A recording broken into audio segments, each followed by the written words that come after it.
those up real quick. There we go. Hopefully you guys can hear me now. You're getting ready to watch Fresno A's baseball. Let me fix the saturation a little bit. Make that a little bit better. There we go. So yeah, welcome into Fresno A's baseball, everybody. My name's Chris Kiggins. And the A's are taking their position on the field, so we're going to have the national anthem in just a moment, but your A's will take on the Sacramento Yankees very soon here.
That was the national anthem today as the A's get set to take on the Yankees.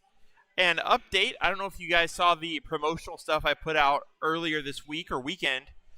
I didn't realize the California Halos, they were dropped from the schedule in June for a series, but I didn't realize they were dropped for the whole season. So it is not the California Halos in town. It is the Sacramento Yankees. Yankees, same with the Halos. It's going to be a non-conference series, so it won't play into the PCCBL standings. The A's remain clinched in first place heading into the playoffs on Friday.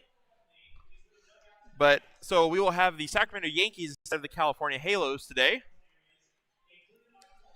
And the Yankees will start off the top of the first inning facing the A's pitcher Tyler Gonzalez. Gonzalez out of Fresno Pacific University. Thrown 28 2/3 innings so far this season with a 5.12 ERA.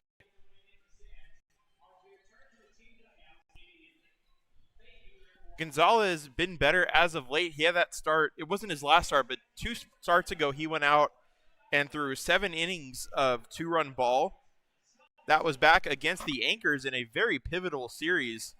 So probably his most important start of the year back on July 7th. He'll be looking to replicate that here against the Yankees. We haven't seen much of the Yankees this season. We haven't seen how they have played. They haven't played any of our other opponents. So it'll be a surprise to see what the Yankees are capable of out here. It should be a fun one. We got a good crowd. The Boys and Girls Club of Fresno County out here today, bringing in multiple locations. We have a lot of kids out here at the ballpark, so that's great to see. As I'm sure you guys saw with the national anthem as well, we had a bunch of them out on the field. It was a great time. And we'll have the Boys and Girls Clubs of Fresno City in tomorrow night for our regular season finale. And we're going to set to lead off here as the hitter steps in.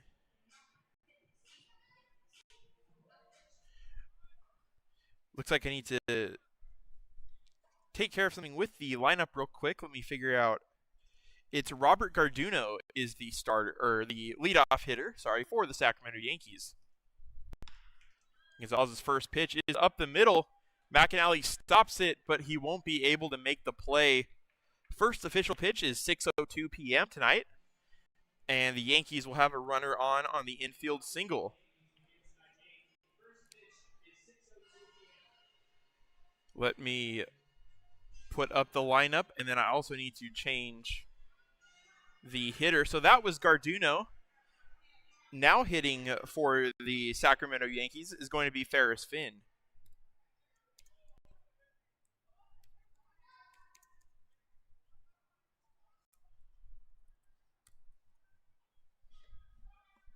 That one's in there. Strike one from Gonzalez.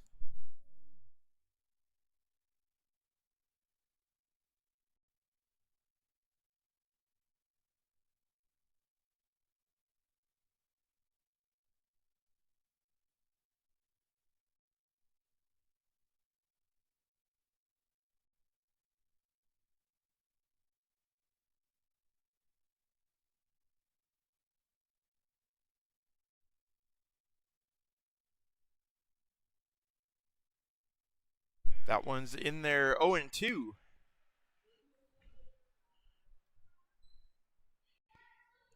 Ferris Finn, the left fielder today for the Yankees. Takes a ball outside. It is 1-2.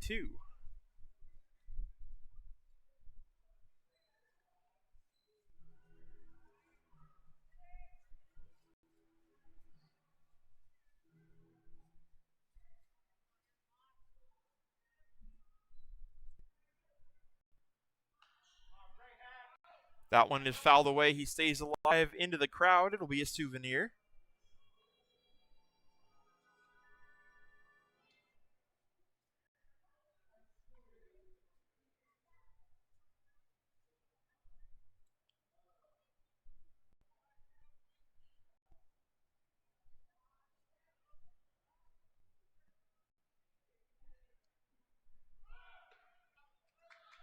Strikeout runner goes, and they get him.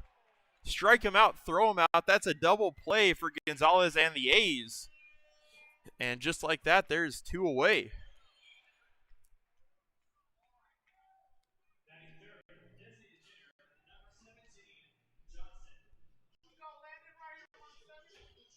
Next up, it'll bring in Landon Johnson to the plate.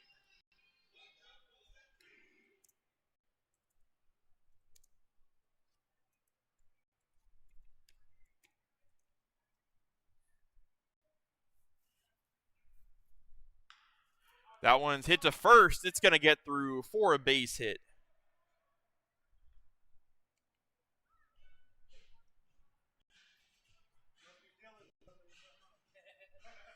Runner on first for Tate Jackson.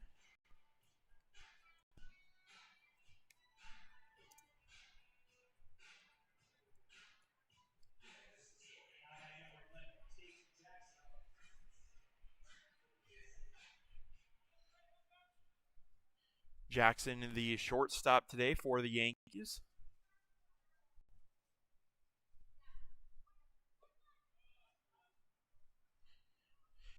That one off the glove. It'll be ball one. If you're just joining us, it is of course, a 6 p.m. game here, which really good for the heat and the vibes at the ballpark. Not as good for the shadows on the live stream. So I've color corrected it a little bit so it's easier to see, and as the shadows go out more, it should actually get easier and easier until the night. Ooh, and heading for that foul ball, it looks like Ryan Harness tripped out there over the pitcher's mound. Hopefully he's good. Count's going to even up at 1-1. But with the tumble, we hope Harness is okay. He's been battling injury the last few weeks. So hopefully that didn't re-aggravate anything.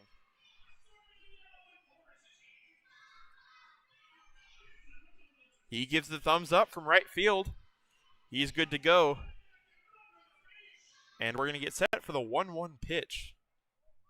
But yeah, as I was saying, hopefully the color correction helps and gets better throughout the game. Where it's only covering like a quarter to a third of the field is when it's hardest to see. That one's hit to short. The flick over to McAnally is in time. There's 3 away. With the strike him out, throw him out from Gonzalez and Jordan Hartley, we head to the bottom half of the first inning, and the game is tied 0-0. The A's will get their chance to take the lead here in the bottom of the first.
Welcome back, folks, to the bottom of the first inning.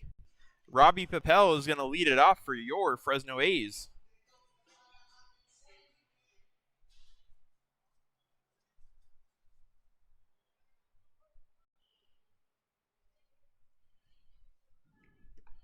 First pitch to Papel is a strike on the outside corner. It's 0-1. The pitcher for the Sacramento Yankees is going to be David Engelken.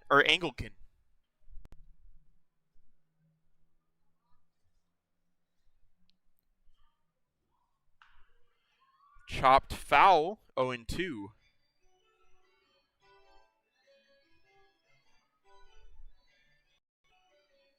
Robbie's batting average on the season up to .321.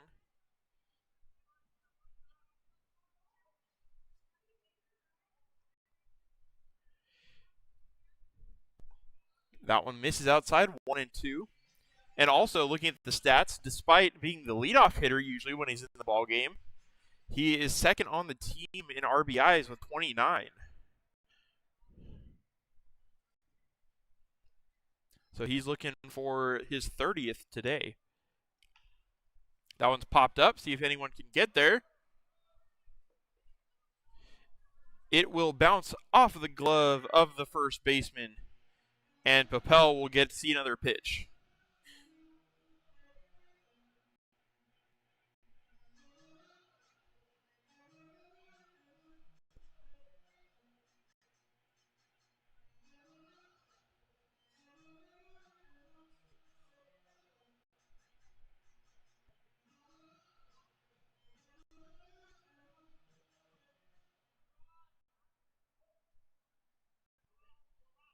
We'll do it again. The 1-2 offering from Engelken is just outside 2-2.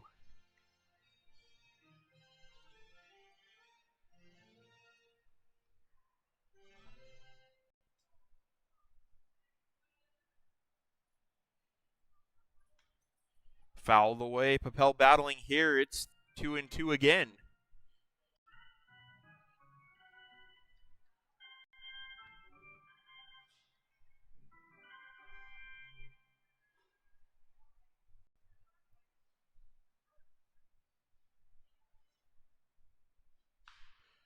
Fouled off into the net down the third base line. We'll do it one more time. It's 2-2.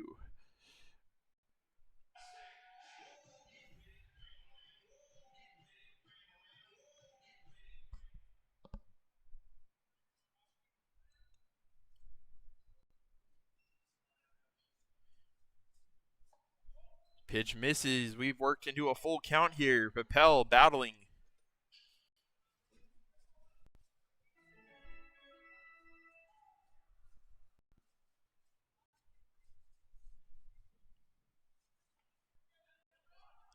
He strikes out on that one, but the ball gets away. He's heading to first. And it's not in time. Papel going to beat out the strikeout. So there will not be an out after. All Papel is going to reach. And that'll bring in the shortstop, Angel Mejia.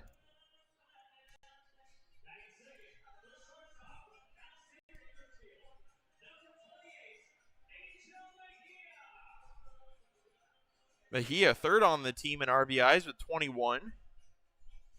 He leads the team in batting average as well, hitting .377, has an OPS of 1032. Very impressive from Mejia this summer.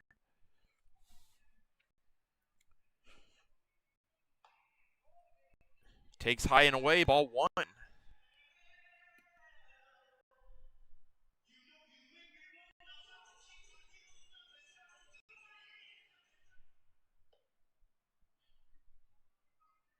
That one misses as well, 2-2.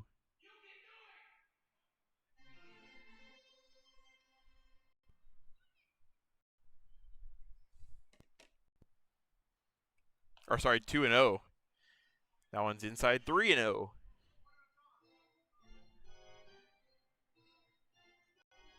If Mejia can reach here, it'll put Papel into scoring position with nobody out.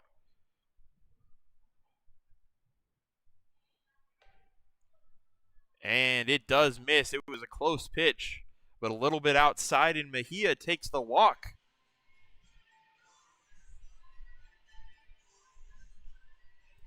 First and second for Ned Cheklich.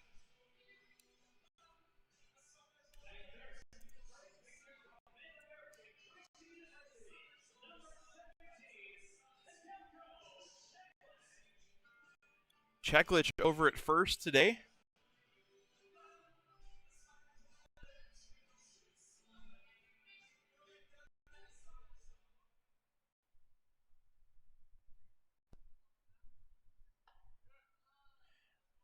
That one misses high, 1-0.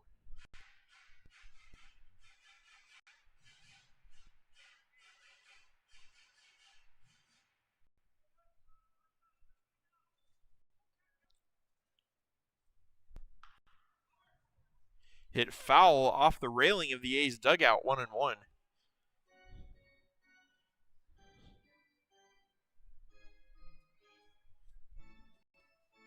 That dugout rail saving the lives of some A's players out there. That ball was scorched.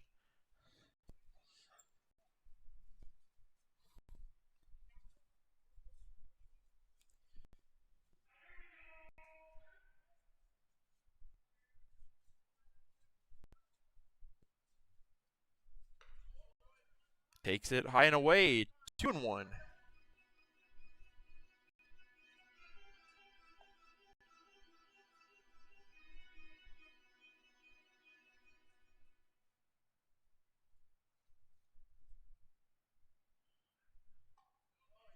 Anglican, its curveball is in there. It's 2-2.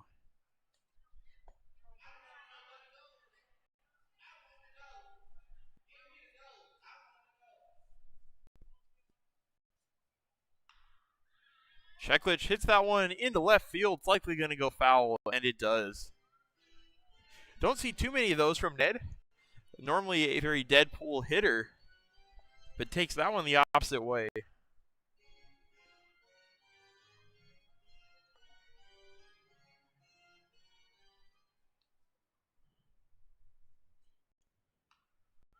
That one fouled away again. Right next to me. It's going to remain 2-2.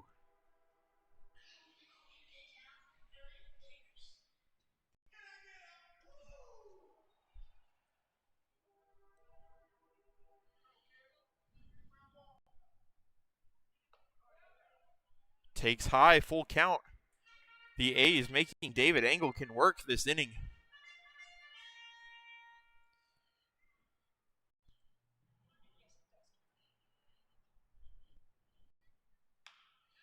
Hit into center field. Will it get down? It will. It'll get past the dive of the center fielder. That's going to bring Papel home. We'll see if they send Mejia. They do. Cheklich on his way to third. And a 2-run triple for Ned Cheklich puts the A's ahead by a score of 2-0.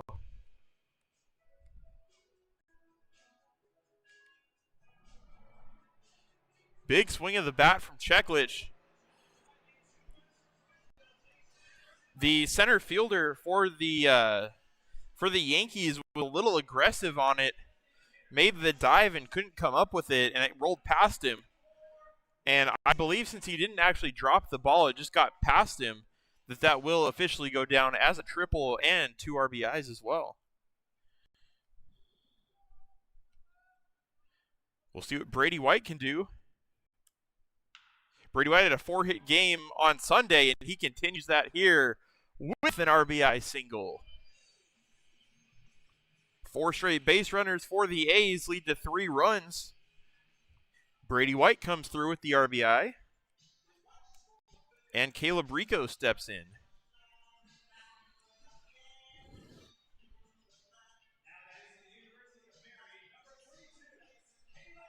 And unlike the first 3 A's hitters who saw a bunch of pitches, Brady White ambushes the first pitch and knocks it up the middle.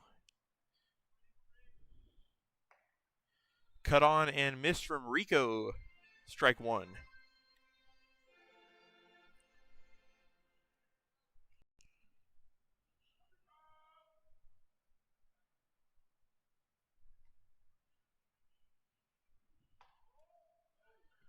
Close pitch, but it misses 1-1.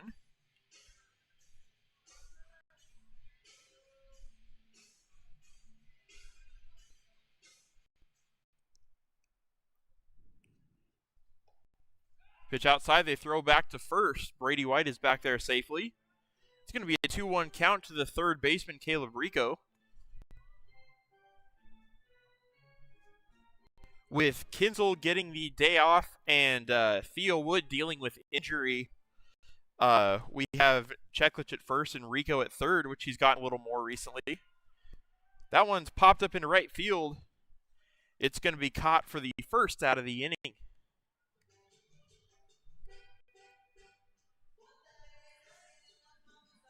And it'll bring up Scott Mitchell.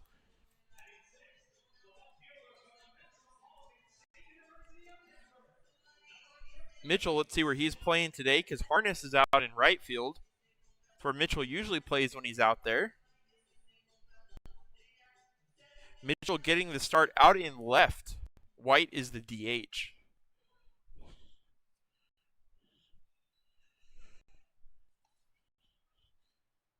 Scott takes outside, ball 1.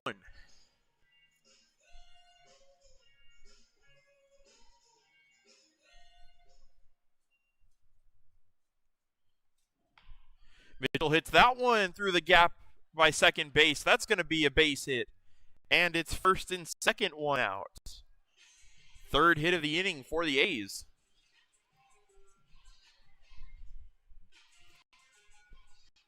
And it'll bring up the second baseman, Landon McAnally.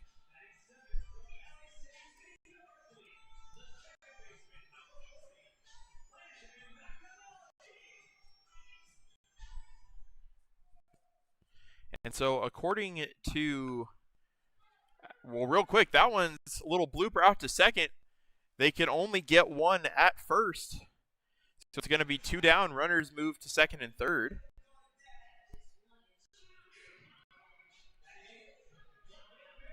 And it'll be the catcher, Jordan Hartley.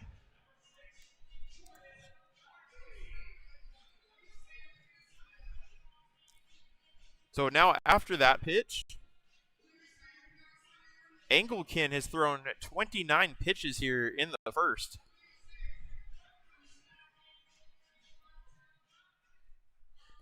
See if Hartley can extend that, make him throw over 30. That one's hit into left field.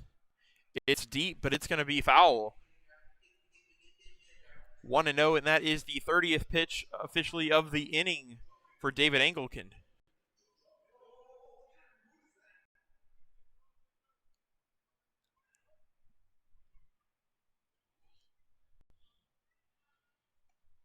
That one's inside, ball 2.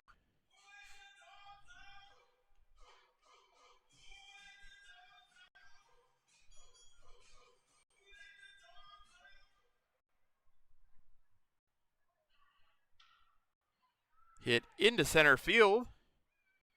Williamson under it. He can't find it. The sun, or he loses it in the sun. And that'll score 2 more. The A's get a big breakout there with the shadows in the sun playing tricks on the outfield defenders. It'll be 5-0. Hartley moves to second.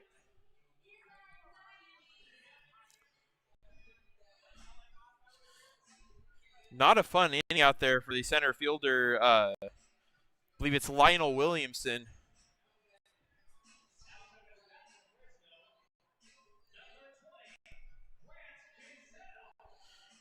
I'm sure the A's, when they're on defense, hoping that not too many balls are hit to the outfield before the shadows cover here. Because right now the sun is causing chaos.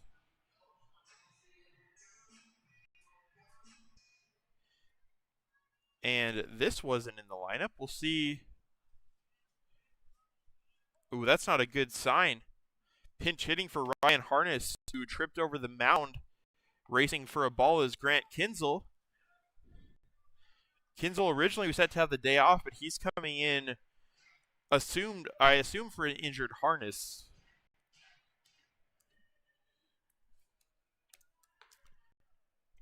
That is really unfortunate for Ryan.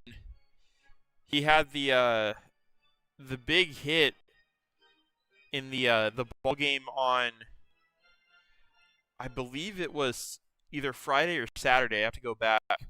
But we interviewed him.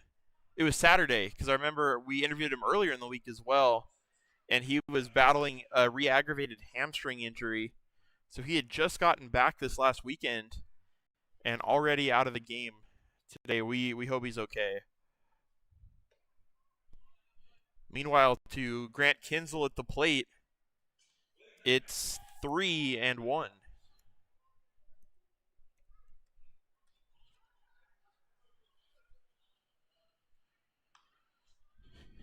Fouls that one off. 3-2.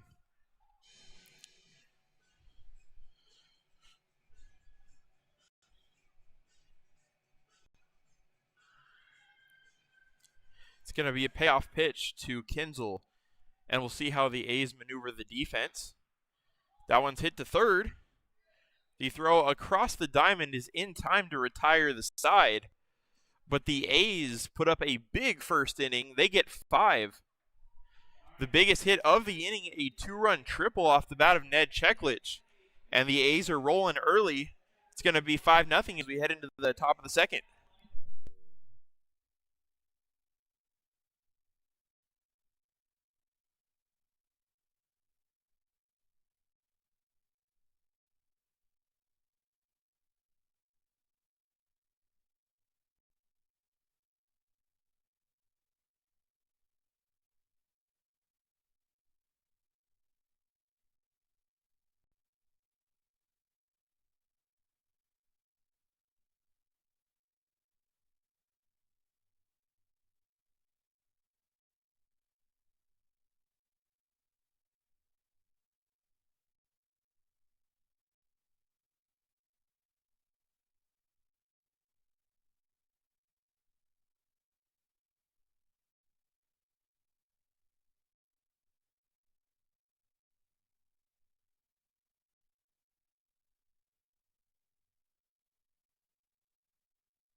All right, we're back in the top of the second. Tyler Gonzalez pitching with a pretty substantial 5-run lead now. And he'll be facing Dylan Abid. Abid, the third baseman, it looks like, today. That one misses ball one. Oh, I forgot to put Abid up there.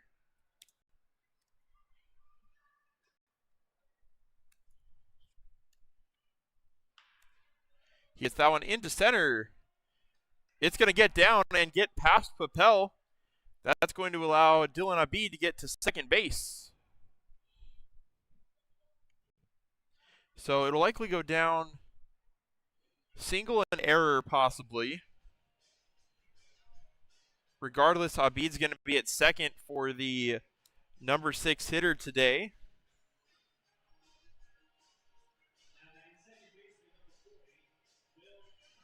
It's going to be Will Perillo.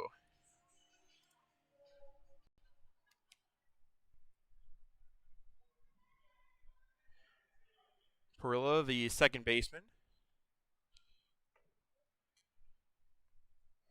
Takes a ball from Gonzalez. It's 1-0.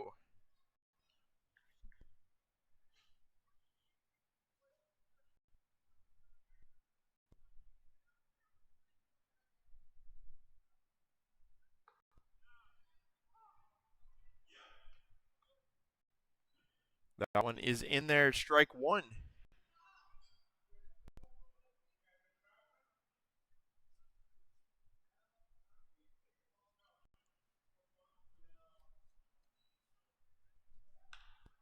Hit to third, skips over the glove of Cheklich. They're going to wave Abid home. He's going to score. The throw to second is not in time. Well, the Yankees get one back. It's going to be 1-0 after the hit by Perillo. Runners will trade places. It's 5-1.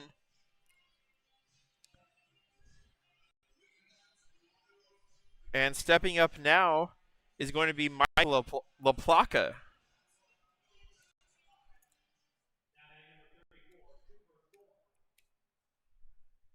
Or wait, did I miss someone? Let me make sure.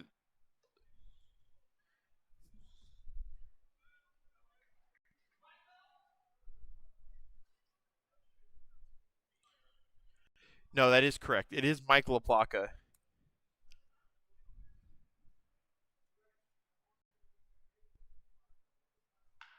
LaPlaca hits that one. That's going to be a base hit.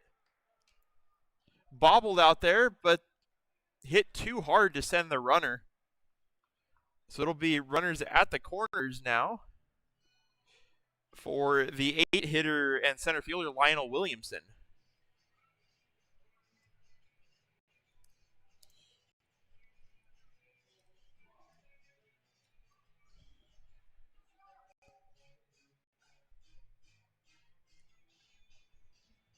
Or will it?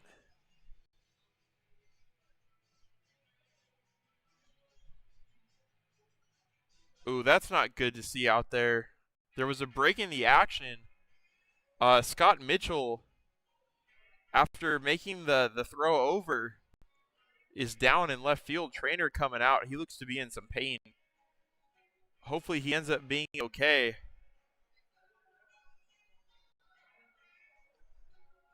Trainer might be looking at his arm.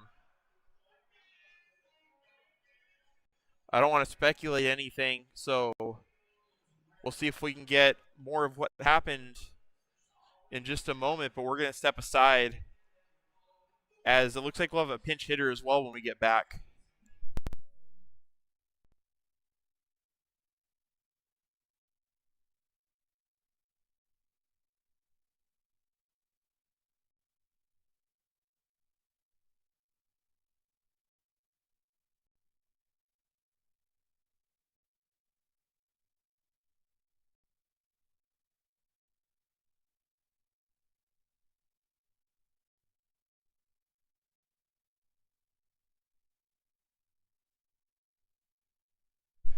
All right, we're back with a quick update. It's not Scott Mitchell out there. Once he got up, I was able to see the number better from here. It's Caleb Rico. I forgot with Harnett already leaving the game. They shifted Mitchell over to right and Rico out in left. And he's the one who's dinged up a little bit. Although Trainer is departing, and looks like Caleb Rico going to stay in the game, so that's good to see. Rico, another Fresno A who's been dealing with injury off and on throughout the summer. Looks to be in some discomfort out there still, but he's gonna rough through it and stay in the game at least for now. And as I said, the pinch hitter, it will not be Williamson, it'll be Nico Chandler. I wonder if Williamson got banged up on the second, the Hartley double when he stumbled trying to get to that ball. I wonder if he got hurt when he fell over. It's 1-0 to the pinch hitter Chandler.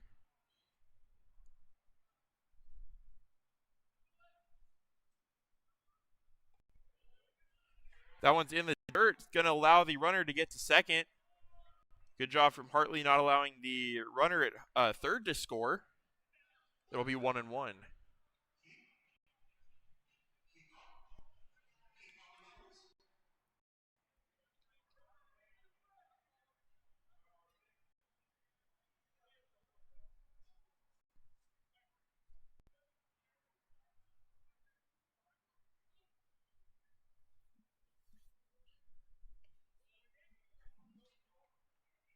2-1.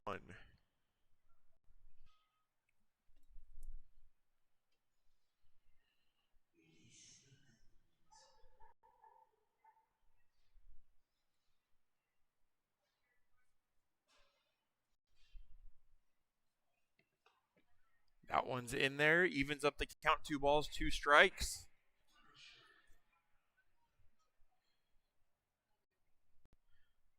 Gonzalez looking for the first out of this inning. Forgot to update the runner at second. It's second and third. And good pitch from Gonzalez. Breaking ball freezes the hitter. There's one out via the strikeout.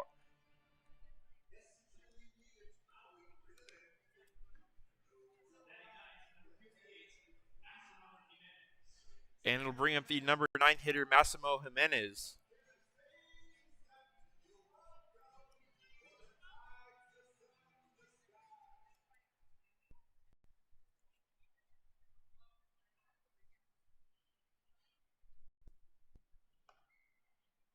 Jimenez watches ball 1.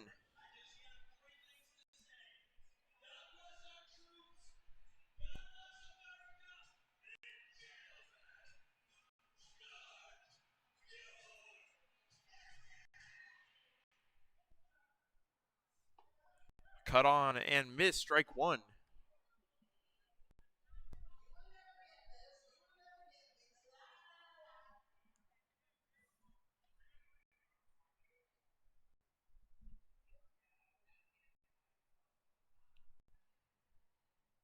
The 1-1 pitch from Gonzalez is close. Call the ball, 2-1.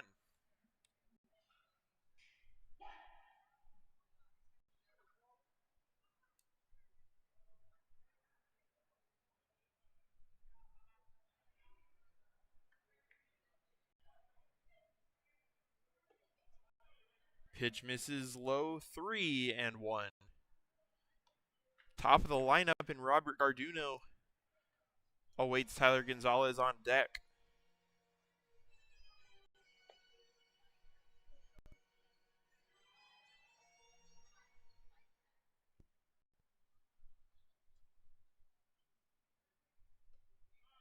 That one's in there, full count.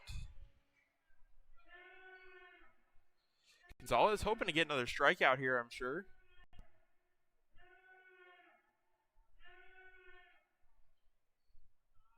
Strikeout, pop out, or a hard ground ball that finds an infield glove. That's not going to be any of them, but it is a foul ball, so we'll do it again.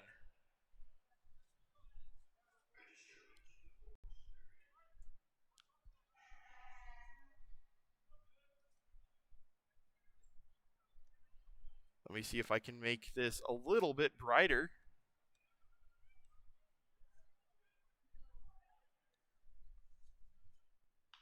Gonzalez's pitch. That one is popped up. It's going to be Kinzel on the infield making the play, out number 2. Good couple batter stretch from Gonzalez to at least dampen the threat. Still has to get one more out, but he's doing a pretty good job so far.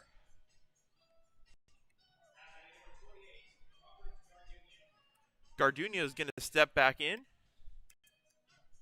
He reached for the single in his first at bat.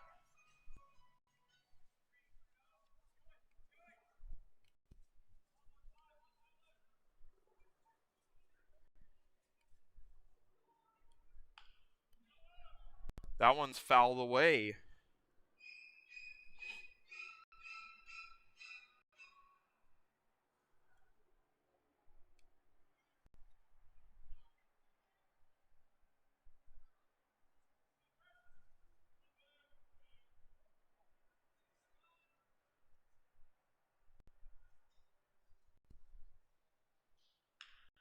Hit out to second. McAnally knocks it down. Can he make the play? Not in time. Great leap from McAnally to knock the ball down. Looked like that one was getting over his head. That would have scored 2. But the valiant effort by him only allows the 1. So it's going to be runners on the corners. That's the second run of the game for the Yankees. And it'll bring up Ferris Finn.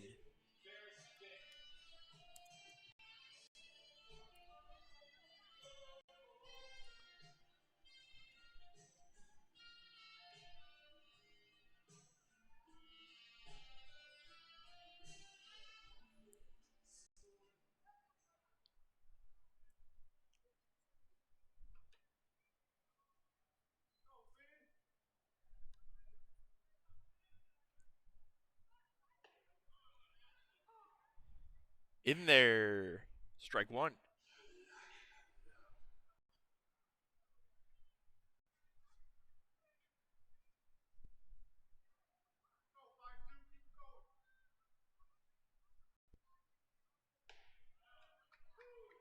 That one's in there. It's 0-2.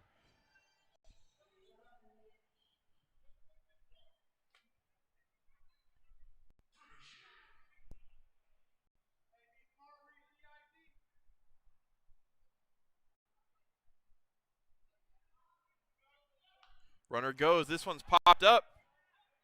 See if anyone can get there. It's going to end up foul. We'll do the 0-2 count again.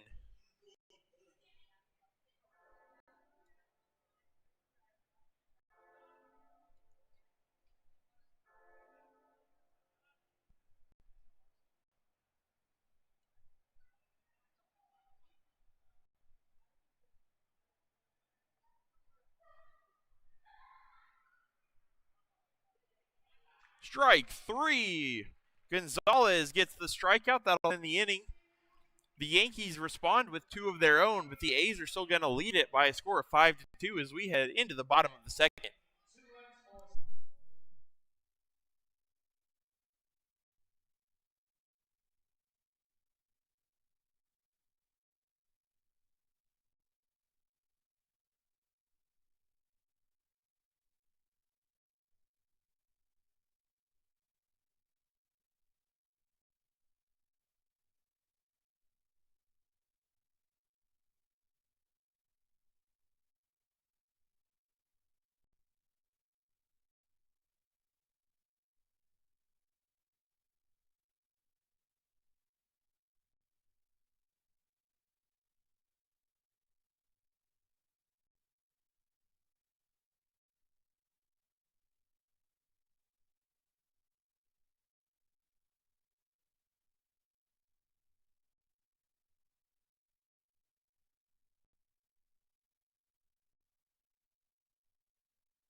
Welcome back, everybody, to the bottom of the second inning.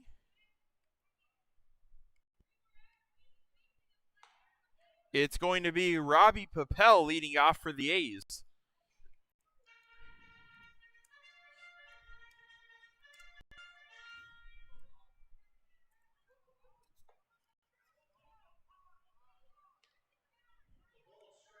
That one misses. It's 2-0. Looks like Anglican's still out there.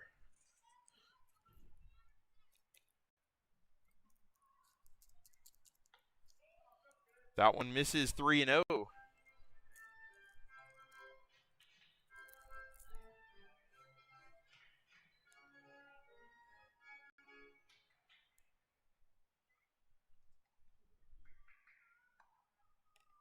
Papel on the day, 0 for 1. He did, however, reach on a strikeout, so officially he's 0 for 1, but he did score a run. 3-1 to the A's center fielder, and he takes ball 4. There's a walk for Papel.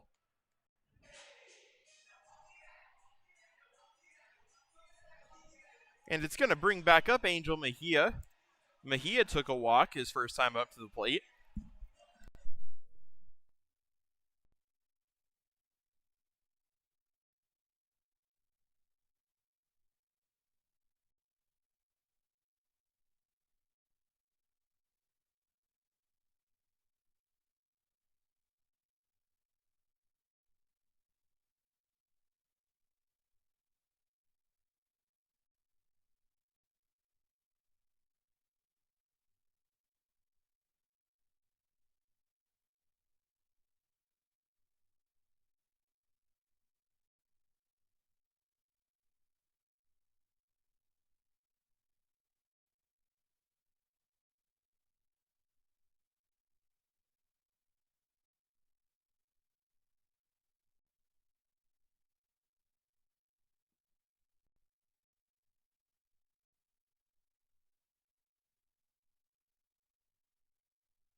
We're back after a short mound visit there.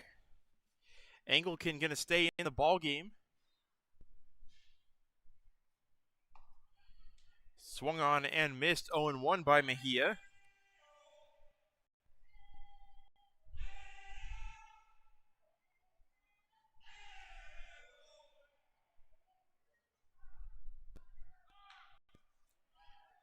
That one hit out to right center field, or left center field. That's a base hit. Coming around is Papel. There's going to be no throw home.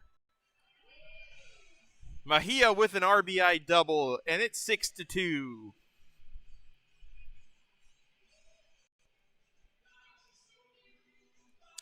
And it'll bring up Cheklich. Cheklich 1 for 1 with a 2-run triple today. The A's continuing their good offensive start here in the second. They put up 5 in the first, already have 1 here in inning number 2, and a runner at second with nobody out.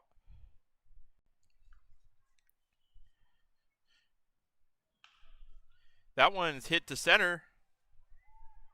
The new center fielder, Chandler, finds it and makes the play.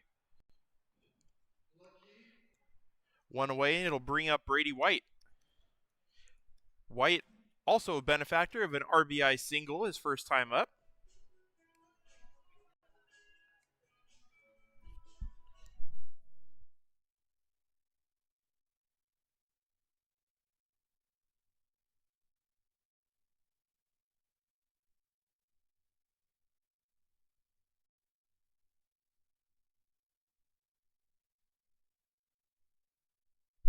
See what he can do here the second time around.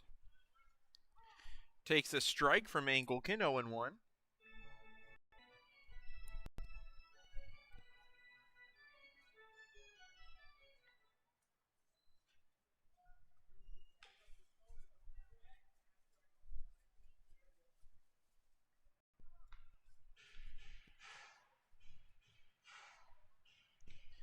It is 0-2.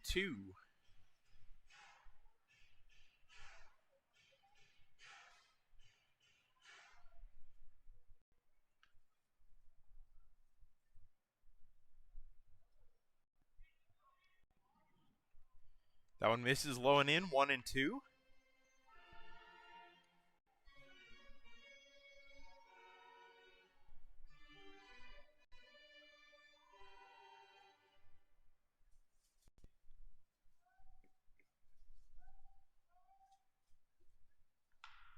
That one hit. That's another base hit. They're going to wave around Mejia. The throw home is cut off. Another RBI single for Brady White. More of what he was doing, picking up where he left off from Sunday's game. And it's 7-2 A's.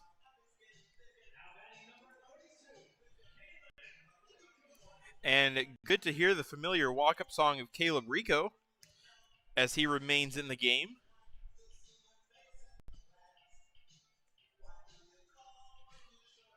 Rico 0 for 1 today, now hitting with 1 on and 1 out.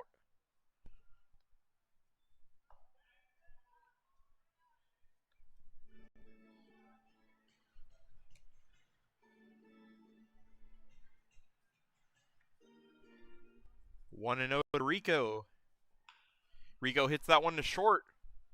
And it is botched by the shortstop. Brady White wheeling around to third. Will he make it? Yes, he will. That'll go down as an error, and it's going to put runners at the corners. Good hustle and heads up from both the third base coach, Justin Hinojosa, and Brady White. As that ball trickled into the outfield, White wheeled around to third. And Scott Mitchell's going to step back in.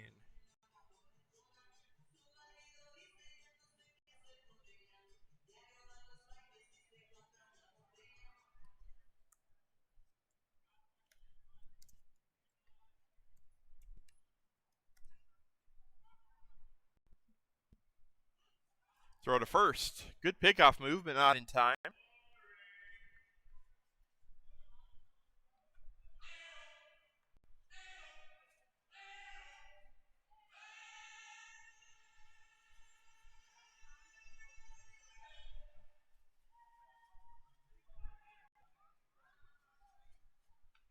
Mitchell swings, fouls it straight back, 0-1.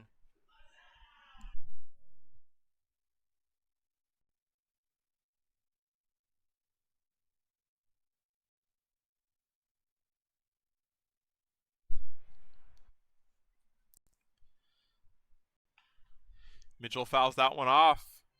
He's going to find the second deck foul, 0-2.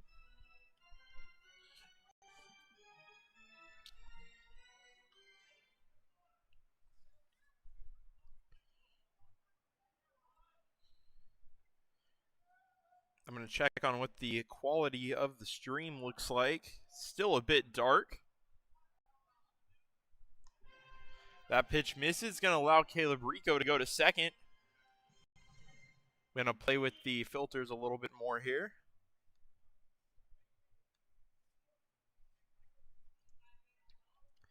Let me change the saturation.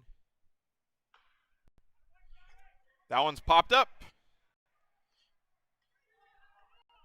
They get Scott Mitchell, but a run scored. It's going to be an RBI ground out. And it's 8-2. Ball popped up on the infield between the pitcher and the shortstop. And that allows the runner to score. It's going to bring in the 0 for 1 Landon McAnally, hoping to get his first hit of the game. Caleb Rico is at third. It's an 8-2 ball game. Productive at bat from Scott Mitchell despite the out. Landon fouls that one back. 0-1.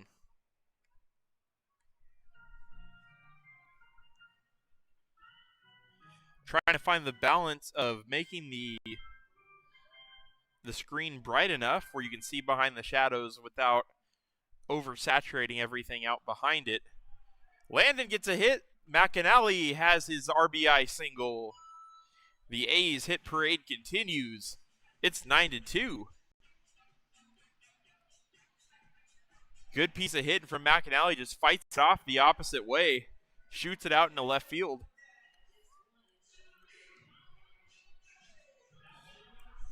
And it's going to bring up Jordan Hartley. Hartley also had a massive hit in the first inning. It was a 2-run double.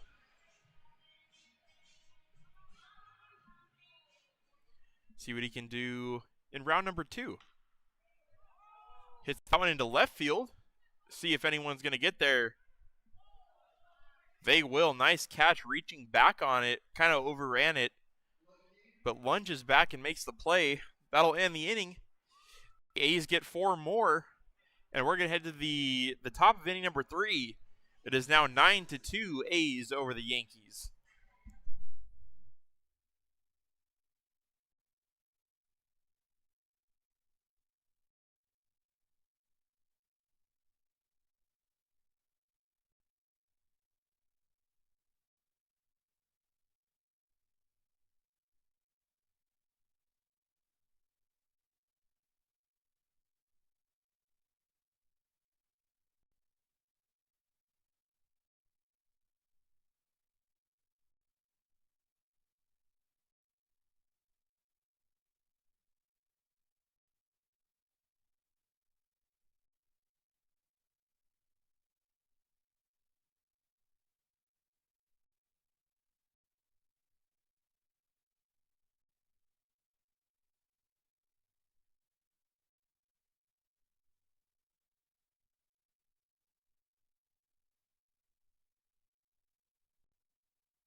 Welcome back to the top of the 3rd inning.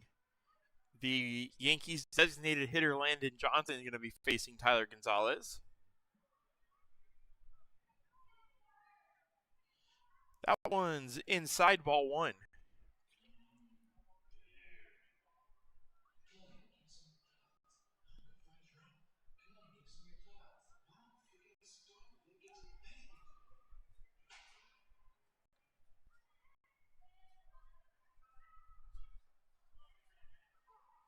In there, strike 1.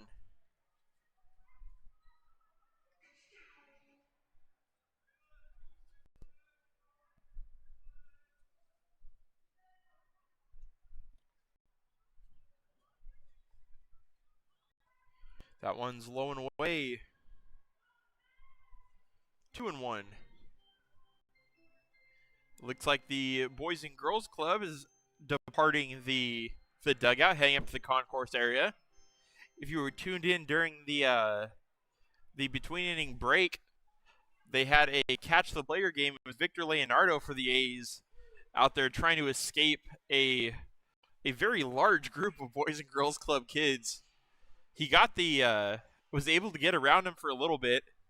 He found an angle where no one was there and they couldn't catch him, but they eventually tracked him down. That hit into center, and it's going to get down for a base hit. And it'll be Tate Jackson coming up to swing it.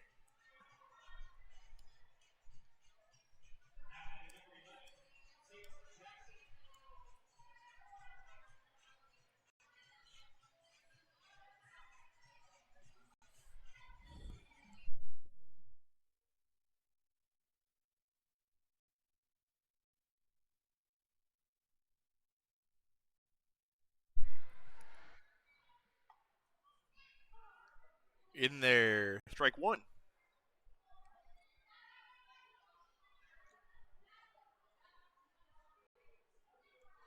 It is one thing I will say about the Yankees is they can hit pretty well. They've been able to get some base hits when they need them. That one's popped up. It's going to stay in range of Kinsel, and there's one away. So as I say, they get hit, they get out. But they have proven to be able to make good contact with the ball. It's just the A's offense today has been so potent.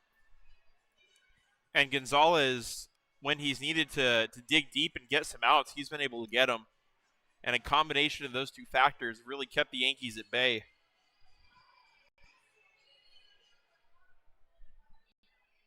It'll bring in Dylan Abid. Abid is 1 for 1 with a double.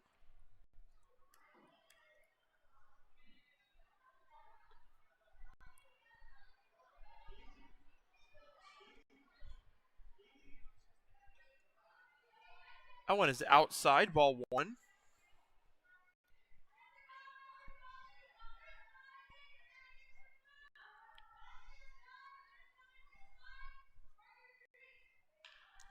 Hit to first. Kinsel, what a snag. That ball was hit hard.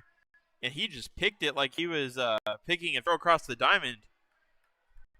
That's a nice play from Grant. That's going to make it 2 away. Runner does move to second, but I'm sure they'll take the out. And it'll bring in Will Perillo.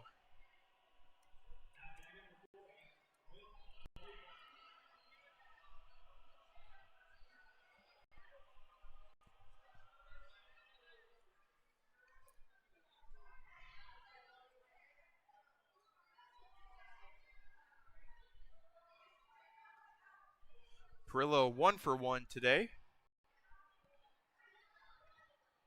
Cuts on that pitch and misses. 0-1.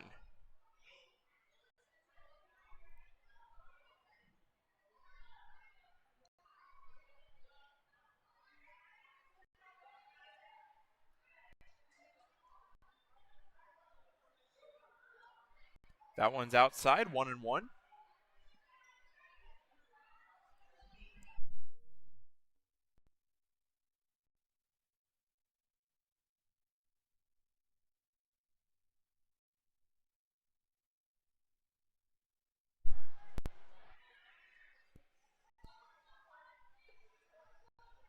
That one's low and inside. 2 balls, 1 strike.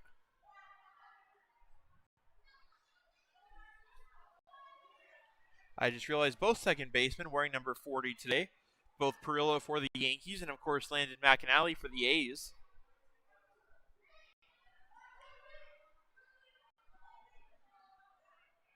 That one just misses. 3 balls, 1 strike.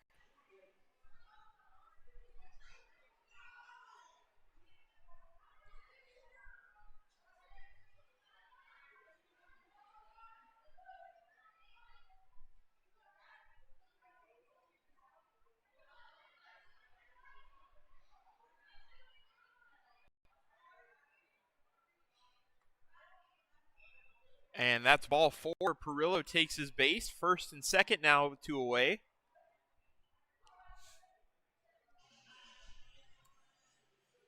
It'll bring in Michael LaPlaca.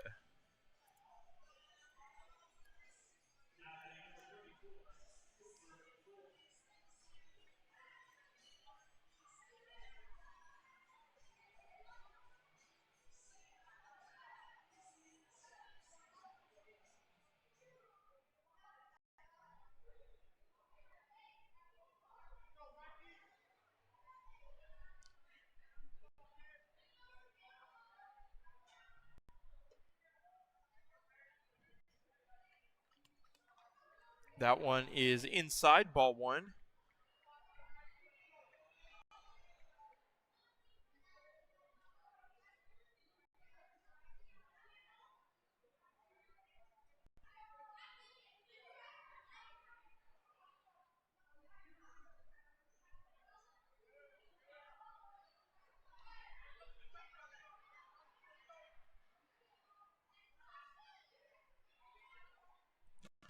2 balls and no strikes. LaPlaca playing first base today for the Yankees. Hits that one.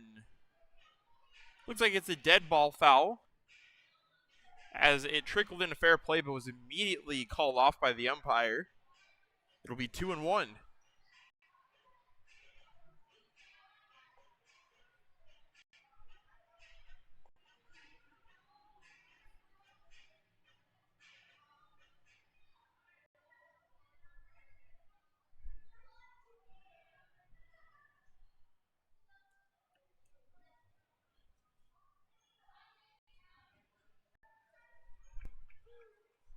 In there, strike 2. Count is even now.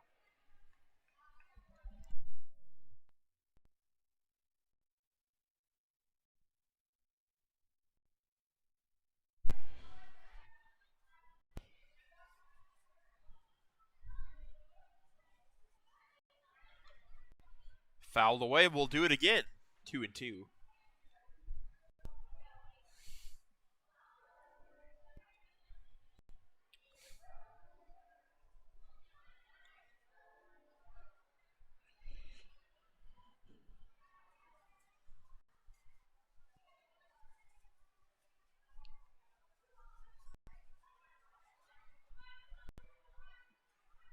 Gonzalez's pitch. Hit to short. Mejia throws to McAnally, and it is in time. Tyler Gonzalez works his second scoreless inning of the ballgame, and the score remains 9-2 A's as we head into the bottom of inning number 3.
We're back in the bottom of the 3rd inning, and leading off for your Fresno A's is going to be Grant Kinzel. Kinzel, a pinch hitter for the injured Ryan Harness. He's 0 for 1 on the day.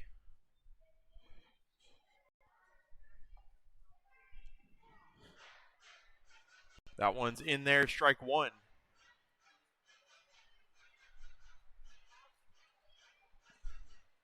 The A's looking to keep extending that lead. That one's trickled in between first and the pitcher, and they can't make the play. The pitcher slides to make the grab, but can't make the throw over in time, and that's an RBI single for Grant Kinzel. And we're going to head back up to the top of the order in Robbie Papel. Papel 0 for 1. He reached on a drop third strike and a walk.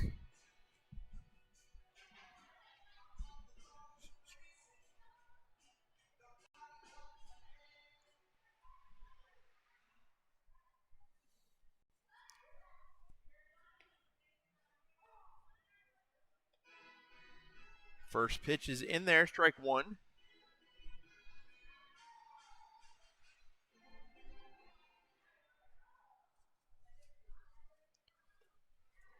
Cut on and missed. 0-2.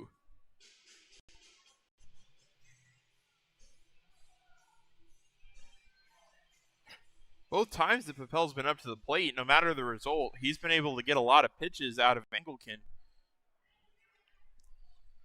Engelken gets the better of him this time. It's going to be strike three for out number one. And in steps Mejia. Last time we saw Mejia at the plate, he had an RBI double.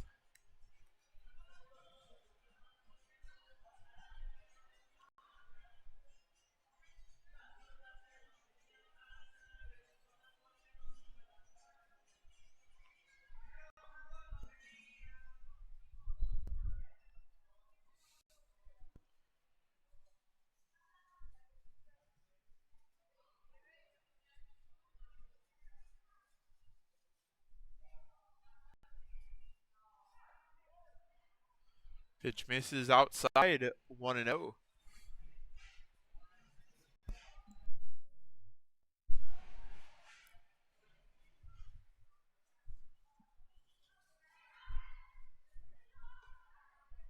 One and one. It's hard to tell what it was down there. From my angle, that looked like more of a ball than the first one did. I probably would have called them reverse, but that's why I'm not an umpire. As that ball's hit on a line to the shortstop, he makes the play. Throw over to first to double up Kinzel, not in time. So there's two away for Ned Cheklich. Cheklich started the game over at first, but when Harness went down, they moved Kinzel. They brought in Kinzel to play first, and Cheklich moved over to third.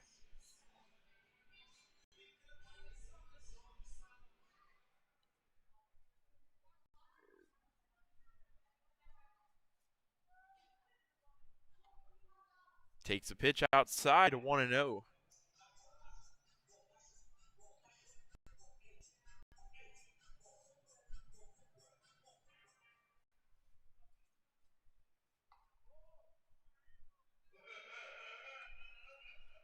That one misses, 2-0. Good hitters count for Ned.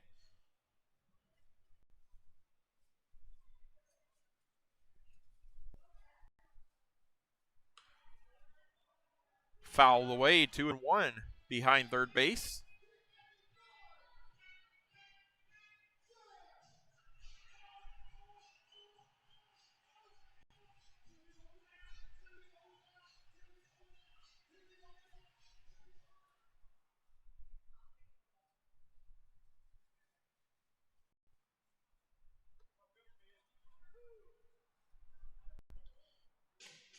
In there, 2-2. Engelken looking for his first scoreless inning of the ball game.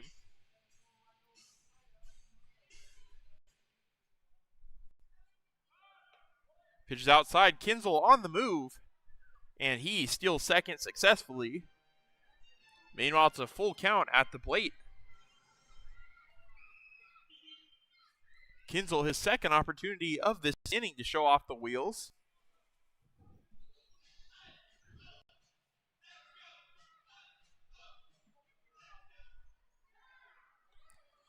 Ball outside. Cheklich takes the walk. Good plate appearance from him, and it's going to bring in Brady White. White 6 hits in the last 1.5 games. He's 2 for 2 today with 2 RBI singles. He's just the man you want up right now in a situation like this. Oops, forgot to add the second out. There we go.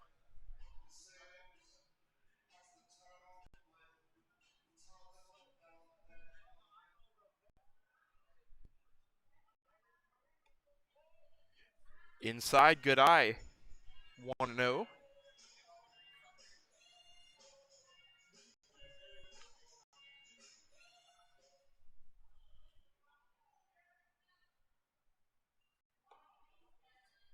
In there, strike one.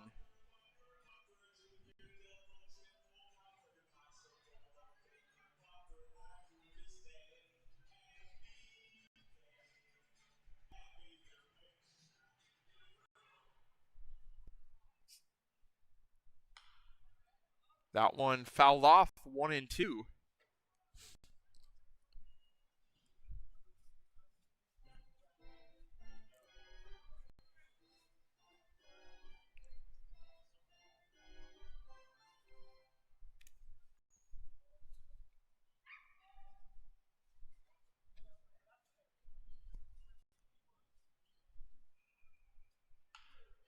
That one hit to first.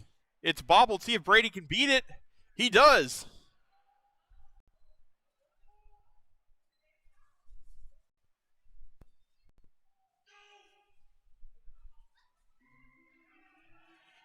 That's going to load the bases.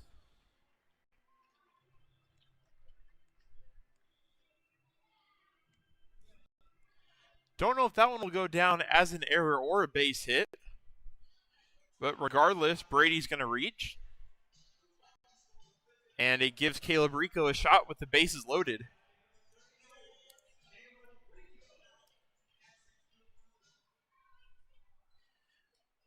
Hopefully the bat boy is feeling okay. Looks like one of our participants from the Boys and Girls Club. He was out on still in foul territory, but starting to head out to the plate to retrieve the bat when they threw home, and it kind of hit him. He tried to duck and cover, but it got him anyway. So we hope he's all good.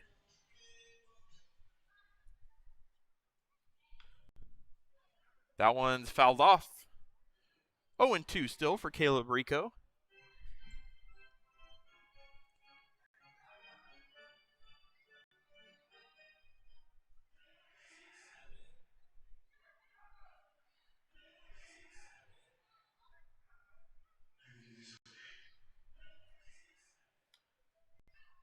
And we'll do it again.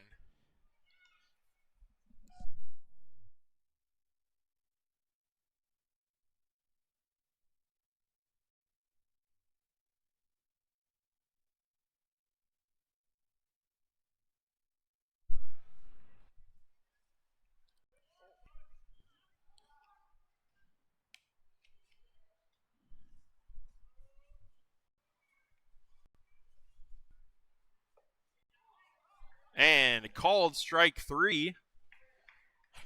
That'll end the bases loaded threat. The A's are unable to score for only the first time today. They will still take a 7-run lead into the top of the 4th inning. It's 9-2 A's over the Yankees.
Nico Chandler steps in once more for the top of the fourth, and he fouls one off down the third baseline. It's 0-1.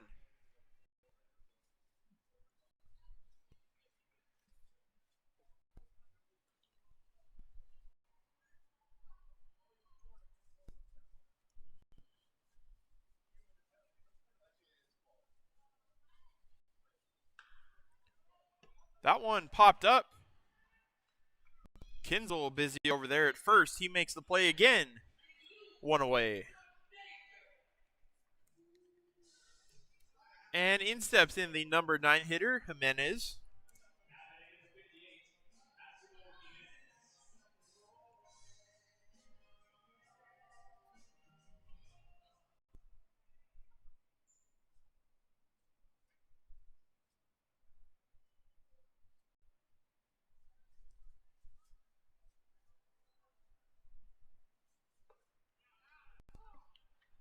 Strike one.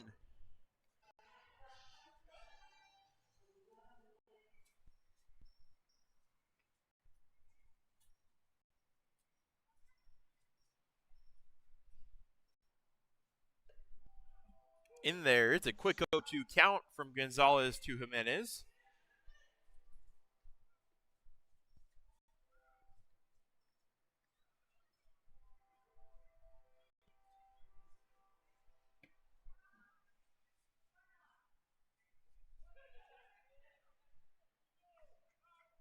The appeal over to the first base umpire. He says he did not go around. It's going to be 1-2.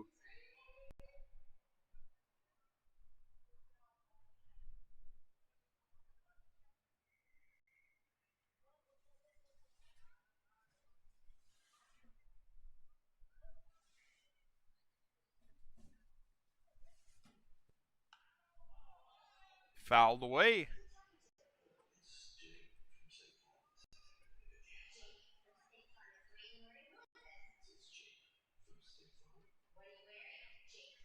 Count's going to remain 1-2 to Massimo Jimenez.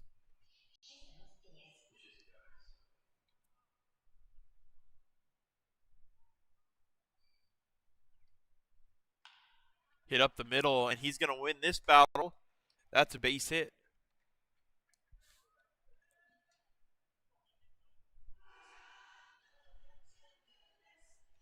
And it'll bring up the top of the lineup in Robert Garduno. Might be Garduno.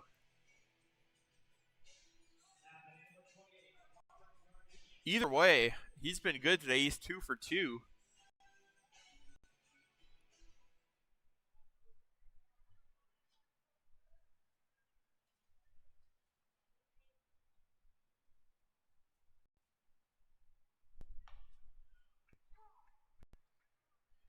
That one is in there. Strike one.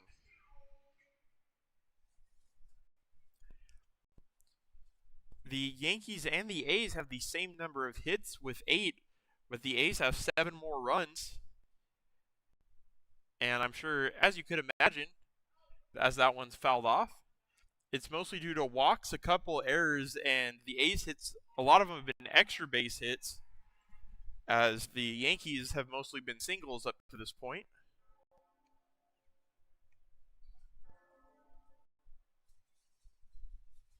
Count is 0-2.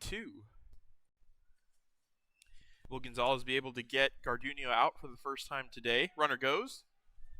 Throw from Hartley. Ricochets off the glove. And Jimenez is going to make his way over third.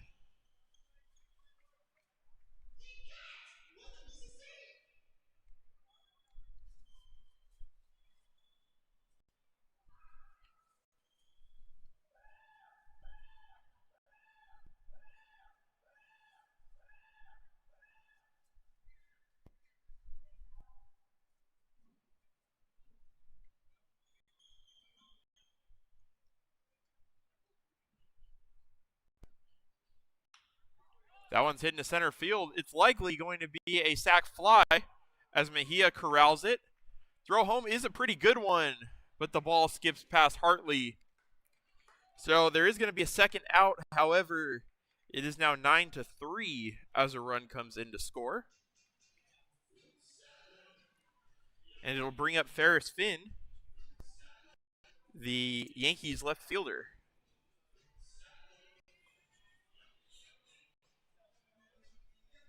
With the 7-run lead, I'm sure the A's would trade it out for a run. They're still up by 6 here with nobody on and 2 away.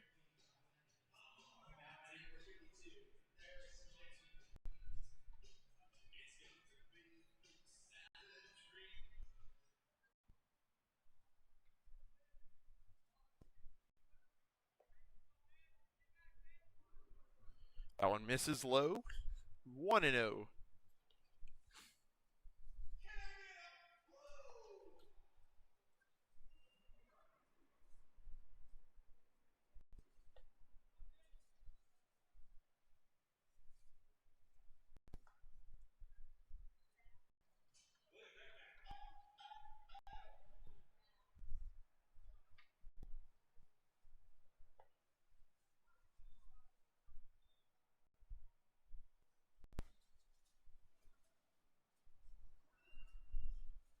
Gonzalez ready to throw.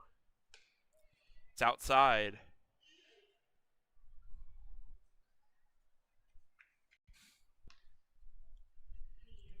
Count is 3 balls and no strikes.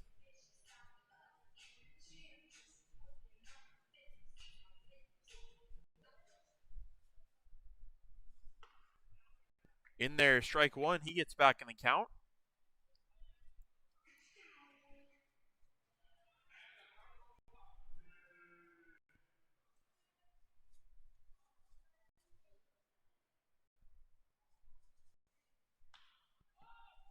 Popped up. Will it be another shot for Kinzel? It is, and he makes the play again. That's his 4th pop out since coming into the 2nd inning. So we will end the top of the 4th. The Yankees do get a run. It's going to be 9-3 as we head into the bottom of inning number 4.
Welcome back, everybody, to A's Baseball here in the bottom of the 4th inning, where we pick up the action. It's going to be 9-3 A's with Scott Mitchell leading it off. And it looks like we have a new pitcher in for the Sacramento Yankees. Try to get who that is for you in just a moment. as it's hit right to the pitcher. He's going to take it himself, and they will see the number. It's going to be 45, which is Matt Cuevas. Matt Cuevas retires Mitchell for 1 out, and he'll face Landon McAnally. McAnally with an RBI single his last time to the plate.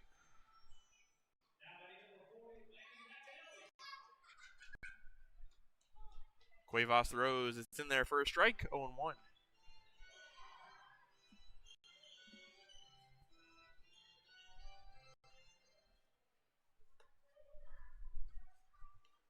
Pitch misses outside, 1-1.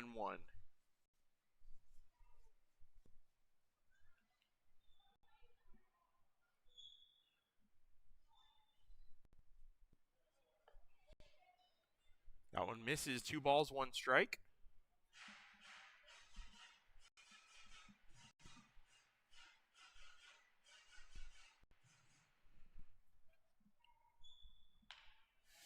That one hit high into right center field. Play is going to be made as the shadows have now blocked out the sun in the outfield.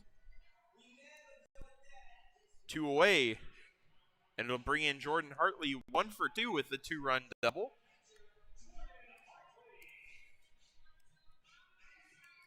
Looking to try to extend this inning. Dangerous hitter and Grant Kinsel awaits on deck for the A's.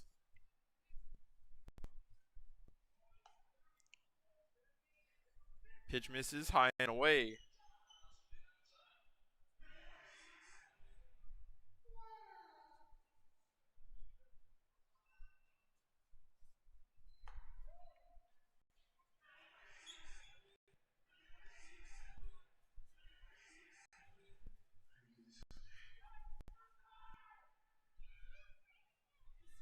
Two and 0 the count. 3-0.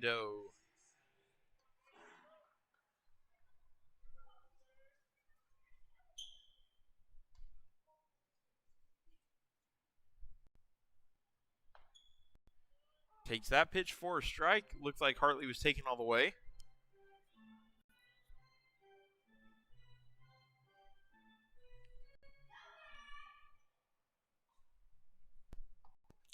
Cut on and missed. It's a full count, 3-2.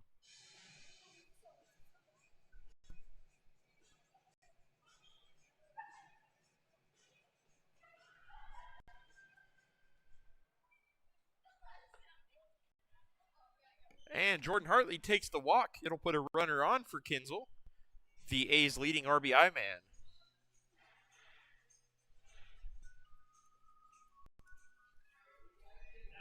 Kinsel 1 for 2. Grounded out and then beat out an infield single.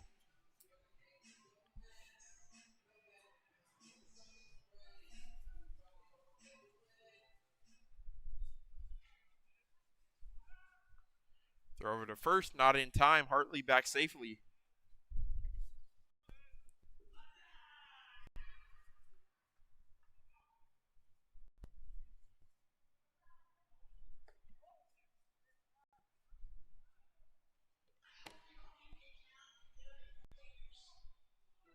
One and oh.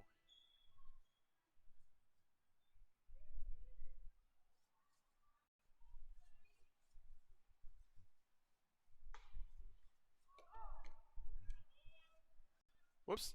Not 2 and 0, 1 and 1. As that one is a called strike.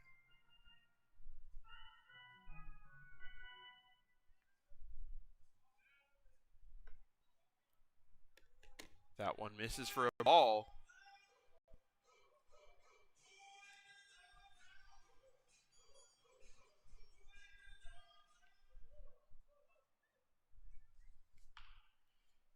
Hit to first again. This one's going to trickle foul. It's 2 and 2.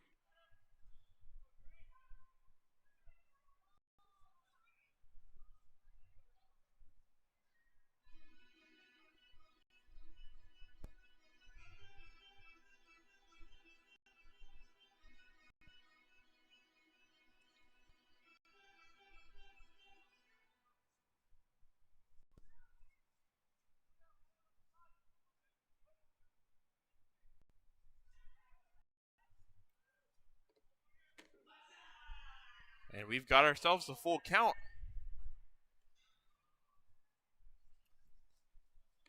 With the full count and 2 outs, Jordan Hartley will likely take off here. That one's hit sharply to third, but caught on the line. So that'll end the inning. Score remains 9-3 A's as we head into the top of the 5th inning.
Landon Johnson set to lead off for the Yankees here in the top of the 5th inning. The Fresno A's bats have quieted down a little bit, but they still lead at 9-3. Tyler Gonzalez done a very nice job of keeping the Yankees in check. Had a lot of base runners, but not a lot of runs scored.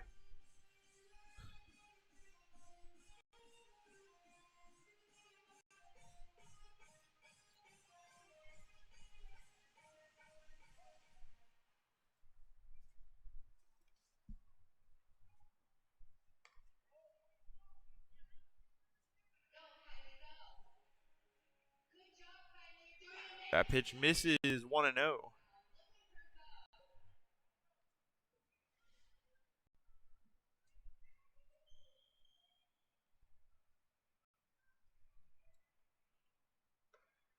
In there, strike one to even the count.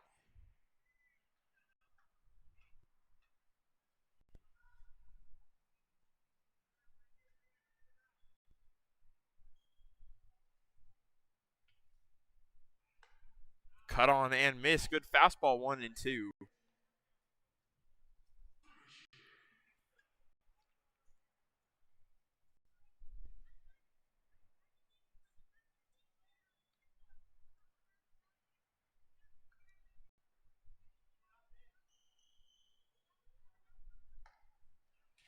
And strikeout for Tyler Gonzalez. There's one away.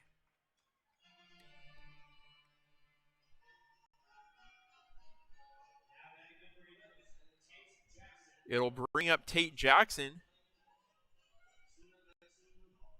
And that is the 4th strikeout of the game for Gonzalez.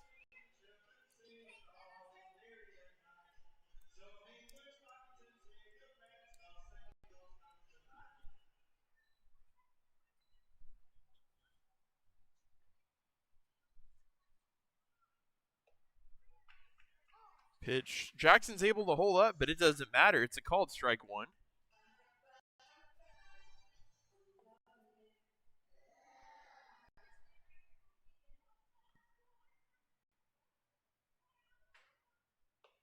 Cut on and miss. Strike 2.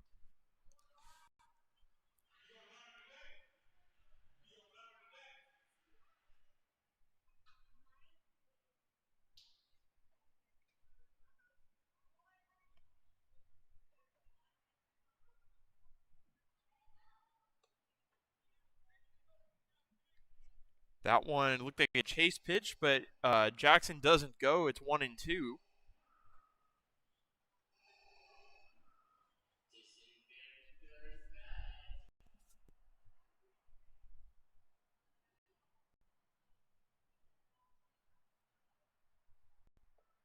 That one's in the dirt. 2-2.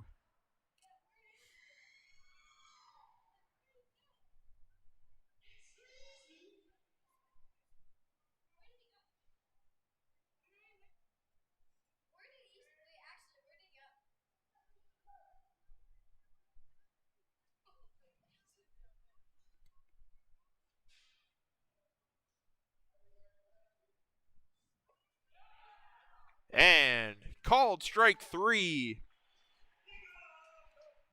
Gonzalez cruising so far here in the 5th. He's got 2 strikeouts.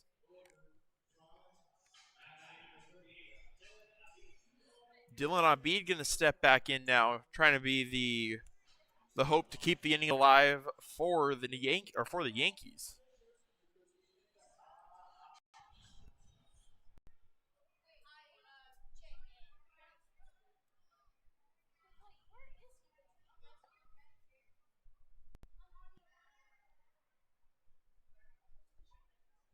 Oh, that one gets him in the leg. And Abid is going to get on after the hit by pitch. And it's going to bring in Will Perillo.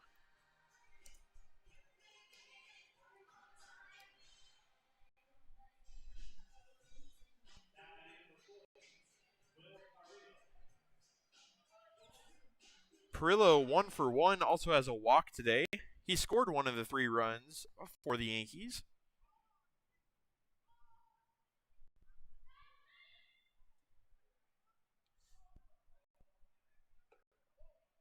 That pitch misses. 1-0.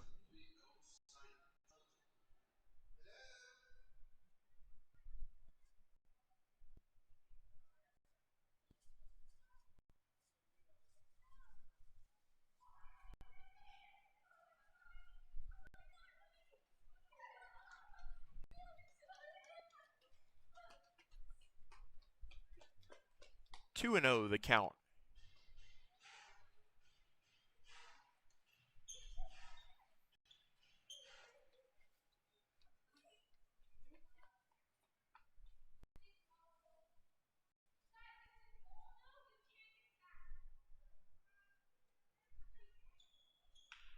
That one hit out to short. Mejia has it.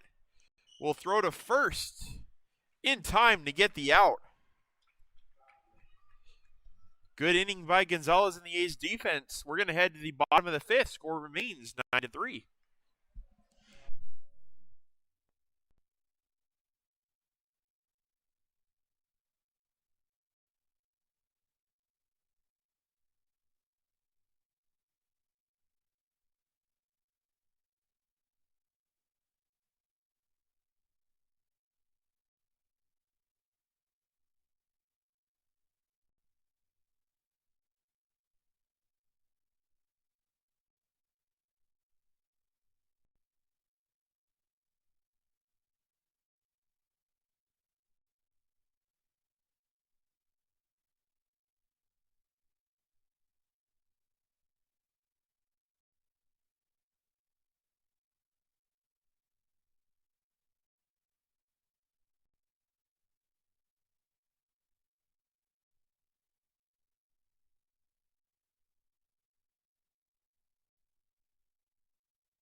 Welcome back. Forgot to switch the camera over. Apologies. It's 1-0 to Robbie Papel. It's 2-0 to Robbie Papel. Papel looking to start off the inning, and as the A's can hopefully get some assurance. He's 0 for 2 with a walk in today's ball game. Pitches in there, strike one.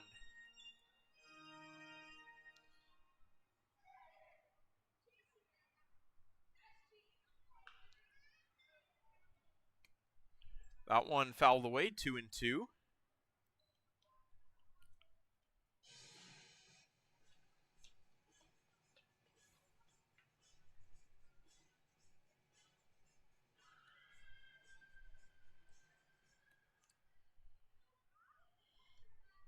That pitch way outside, 3-2.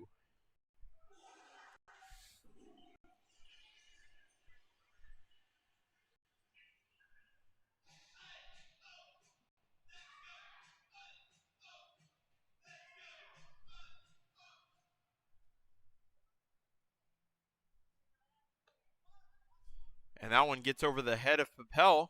He ducks down and avoids it. It's going to be a leadoff walk.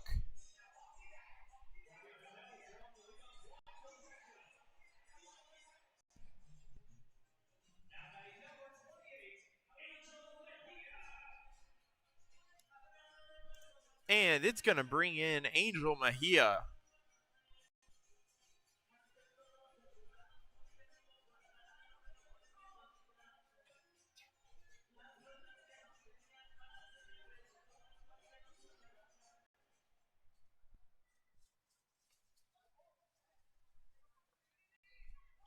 Mejia gets hit by the pitch, and there's going to be a quick 2 runners on.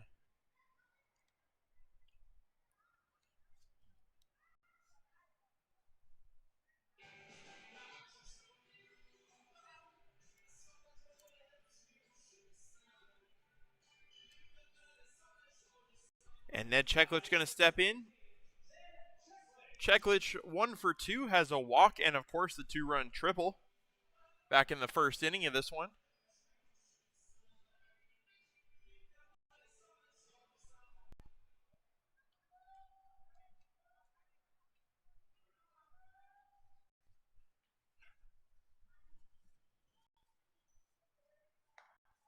High and away, ball 1.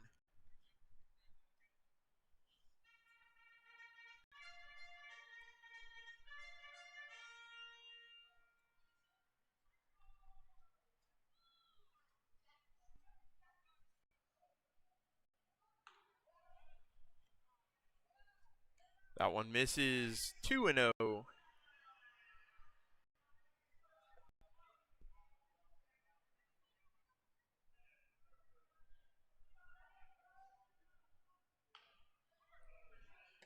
Fouled away, 3-1. Or sorry, 2-1 rather.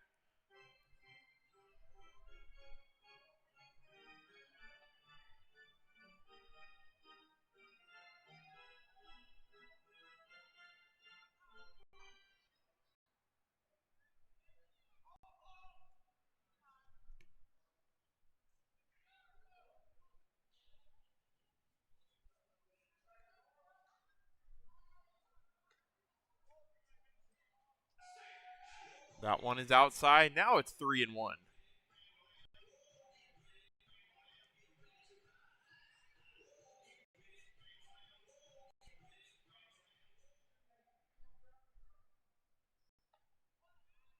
Strike 2, swung on and missed.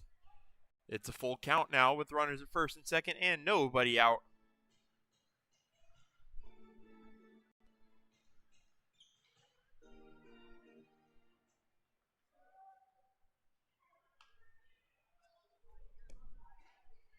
Foul back behind home plate, and we'll do it again.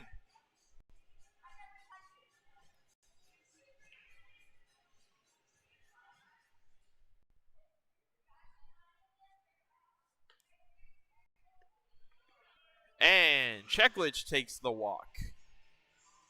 Back-to-back walks for him, puts the bases loaded, nobody out for Brady White.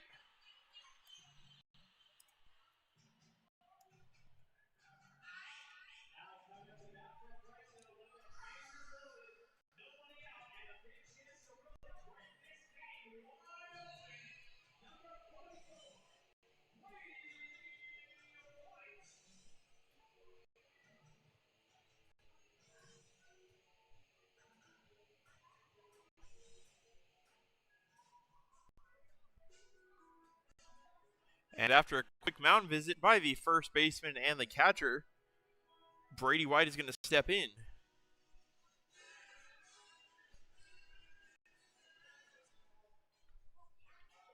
As we know, White's been very good today. 2 for 3. Has 2 RBIs and 2 runs scored. Can't really have a better opportunity than this to hit with. Strike 1. Main things you don't want to do are strike out or hit into a home to first double play.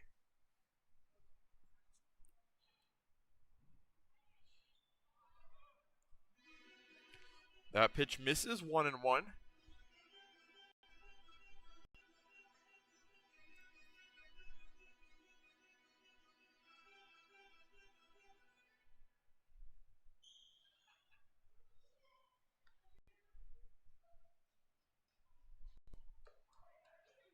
That pitch he holds up and it misses, 2-1.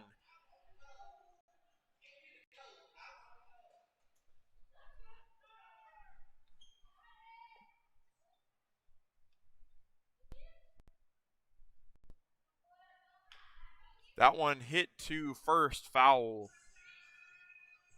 2-2 the count.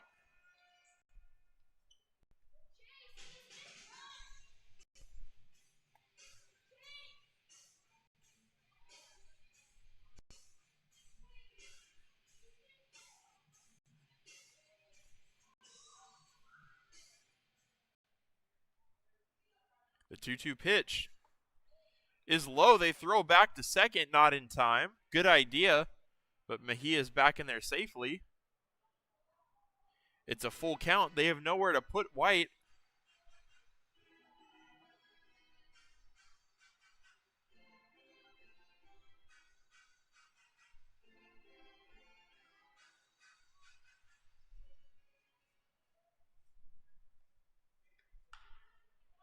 He skies that one deep into right field. Still going back as the right fielder. He'll make the play before the warning track. They're going to send 1. They're going to send 2. Mejia, the throw is high. And 2 will score on the RBI, or on the sac fly.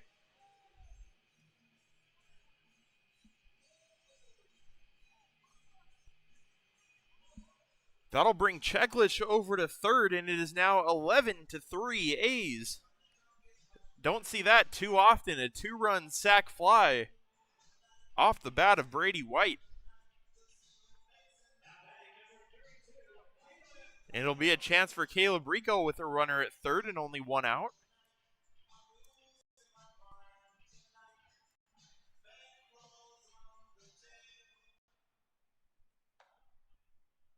Pitch is in there, strike 1.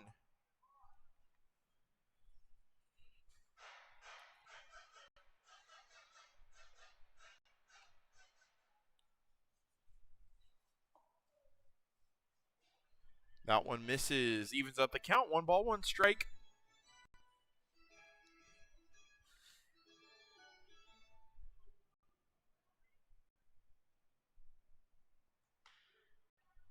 Fouled away, 1-2.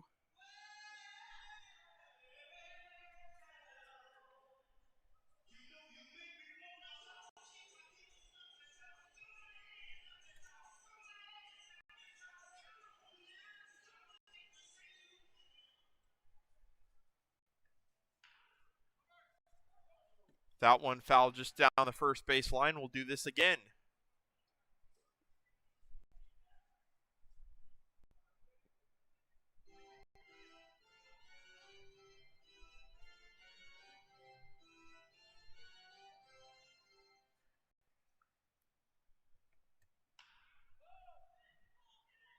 Popped up into shallow right. It's going to be the second baseman making the play. And after the errant throw, the runner is going to come home. Cheklich scores. It's 12-3.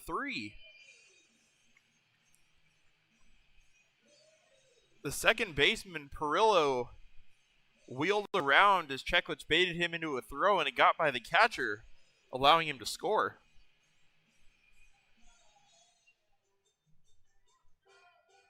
So it's going to bring up Scott Mitchell with 2 away and nobody on the bases, as the A's have already plated 3 more this inning.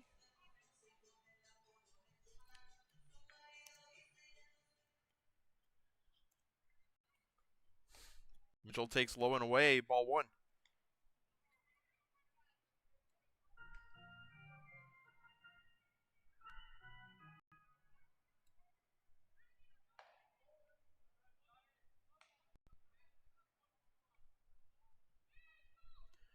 Two and 0.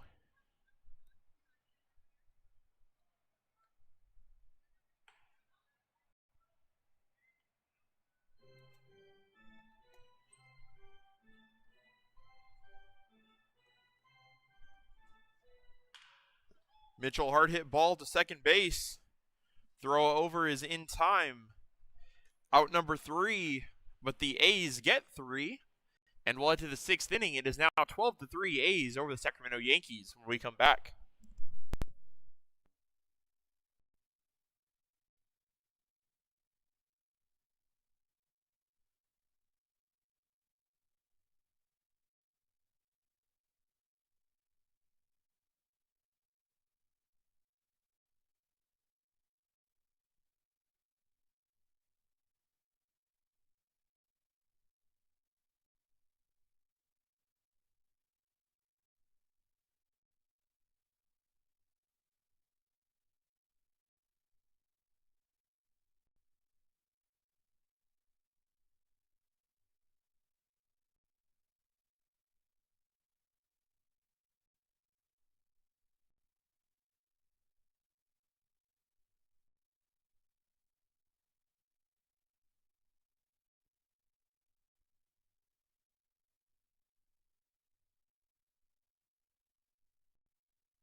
Welcome back to the top of the 6th inning here.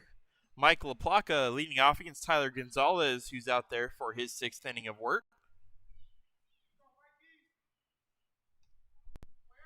Pitch almost gets him. It looks like it doesn't. It's going to be 1-0.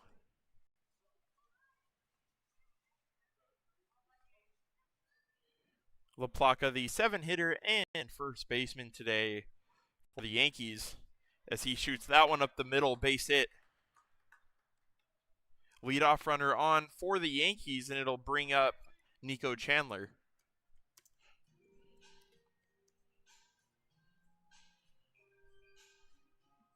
Apologies, it looks like it'll be a pinch hitter. Let me see if I can find out who that is. It's number 21, Kenji Tello.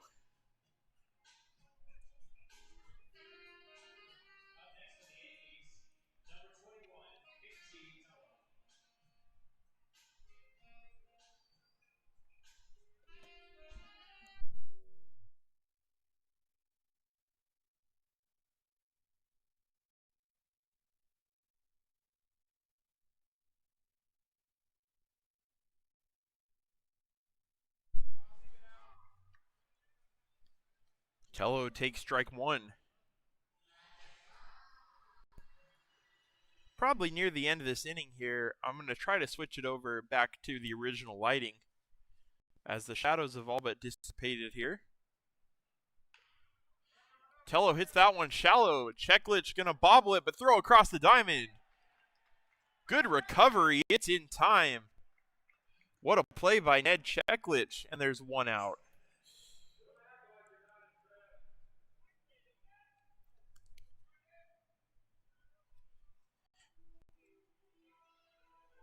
And the number 9 hitter, or a pinch hitter rather, for the number 9 hitter, is going to be Jace Martinez.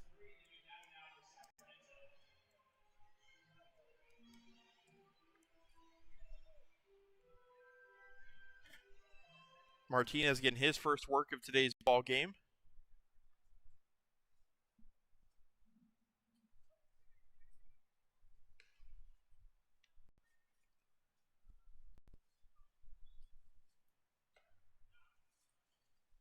Takes a ball from Gonzalez, 1-0.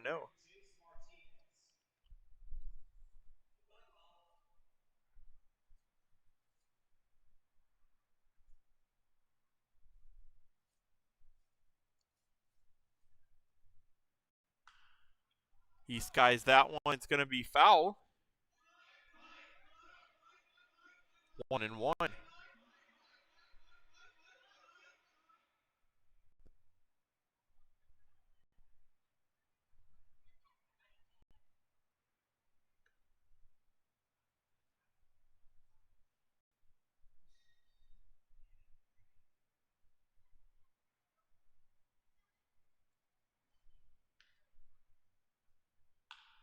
That one hit to Mejia at short.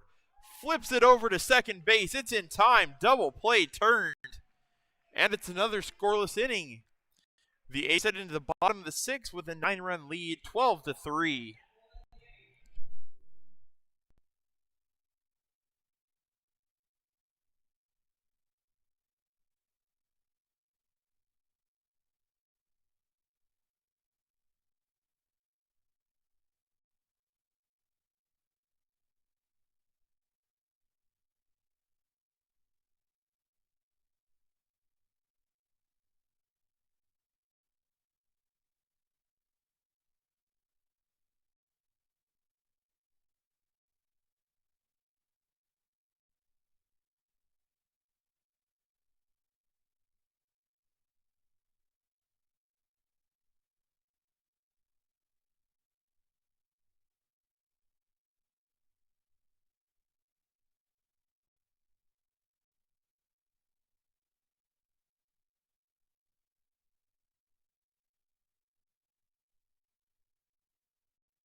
It's going to be a new pitcher, number 96, Colin Elmore, on the mound for the Sacramento Yankees, and Landon McAnally stepping in for the A's.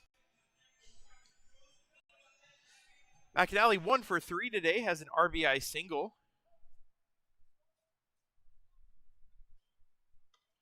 Takes outside from Elmore, ball 1.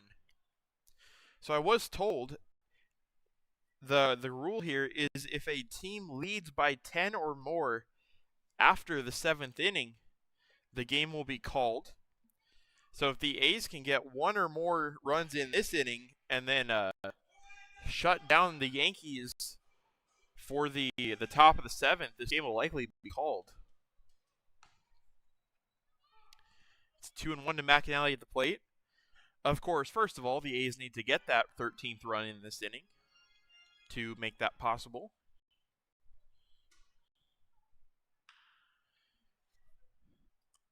That one fouled off by Landon, 2-2.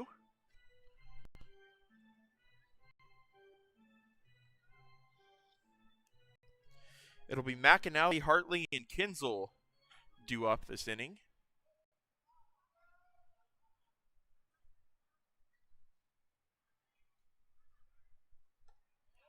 That one misses 3-2. It is a 7-8-9 hitters for the A's, but it is a very, very dangerous and productive 7-8-9 hitters. As that pitch misses, and Landon's going to work the leadoff walk.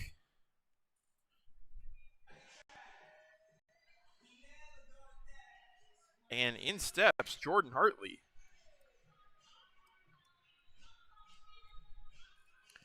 Hartley in today's ball game, 1 for 2 with the walk. He had the big 2-run double. That was in the first inning, put up the A's 4th and 5th runs of the ball game. Another double here could score that all-important 13th run.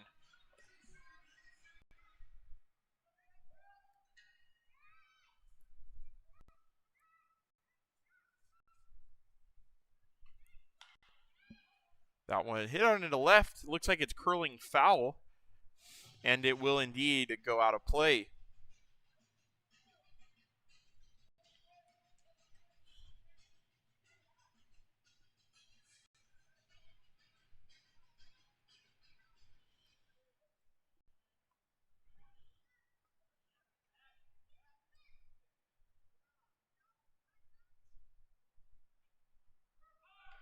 Runner goes, but it's fouled off. McAnally's going to have to head back over to first base. Do a little extra bit of running there. It's 0-2 to Hartley at the plate.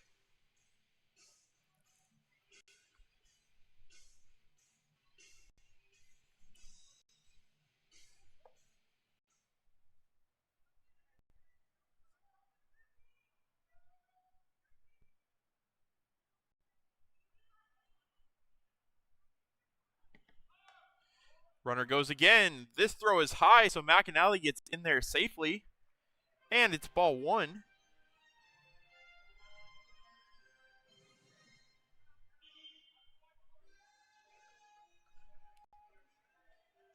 On the season, that is McAnally's 5th stolen base.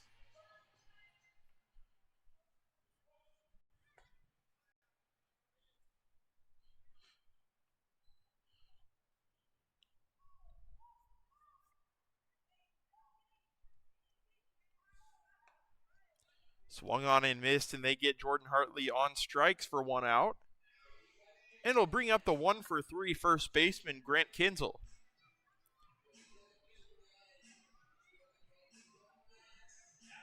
Whoops, accidentally went to 2 outs. There's only 1 out.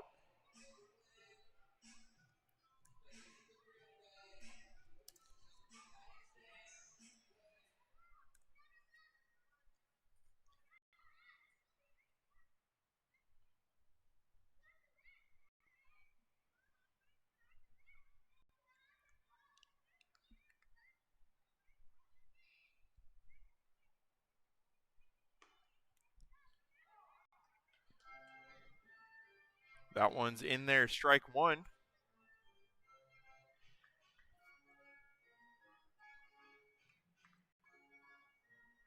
There's a very large moon tonight. Looks like a full moon coming up over the horizon. Out there you can kind of see it in right center field. Meanwhile, Kinsel grounds out to third. There's 2 away.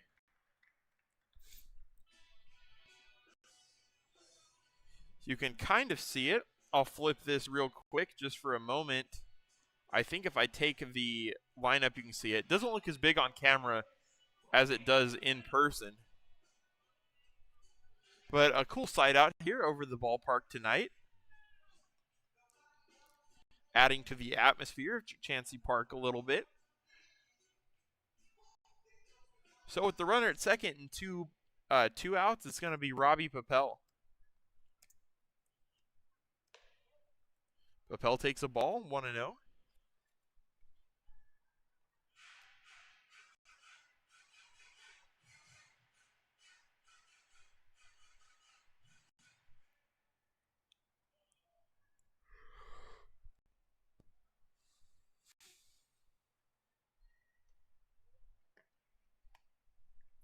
Two and 0. Papel already has 2 walks in today's game. Could he be looking for a third?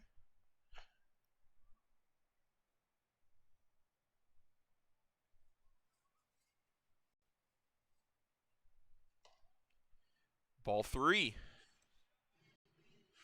Good hitter's count here for Robbie. See if he'll watch this pitch all the way or if he'll take a cut at it.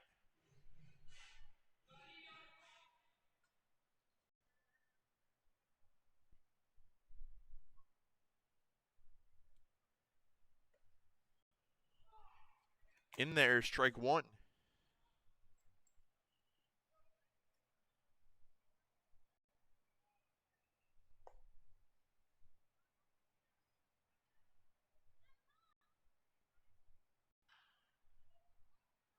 That one popped up. See if anyone can get there. No one will. It's a full count.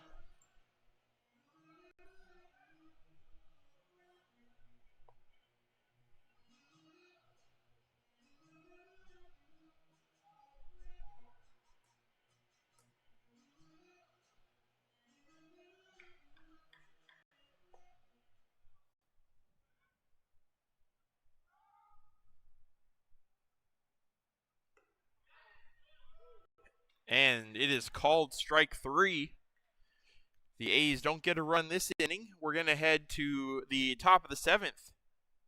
They lead it by a score of 12-3.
Tyler Gonzalez still out there facing Robert Garduno.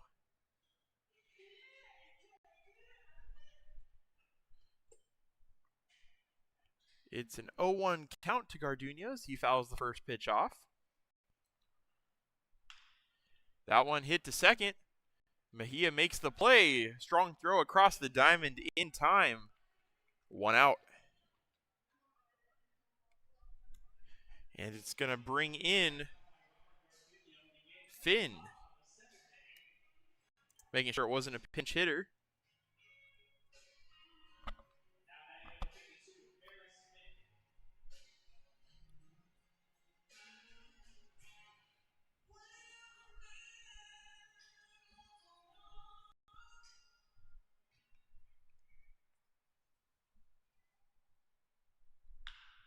That one hit sharply up the middle. It's going to be a base hit. Runner on, 1 out for Landon Johnson.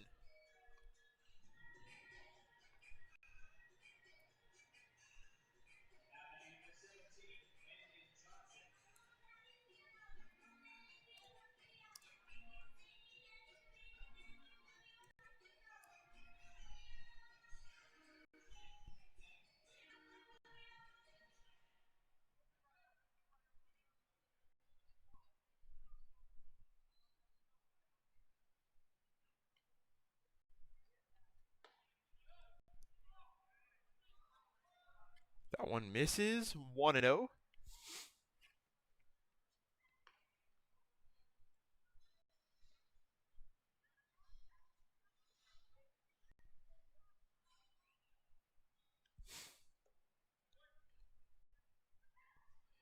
Low and inside, 2-0.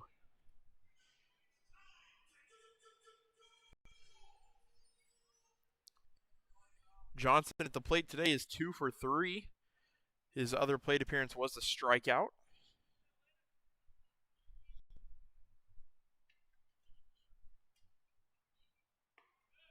Takes it in there, 2-1.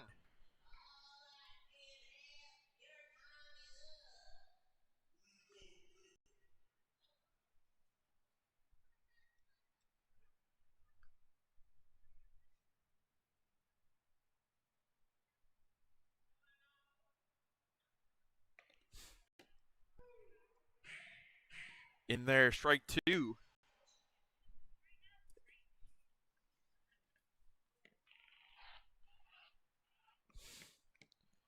The 2-ball, 2-strike count to the designated hitter for the Sacramento Yankees. Runner goes. Hartley can't get a good grip on the ball. It's going to be 3-2 as the runner moves into second base.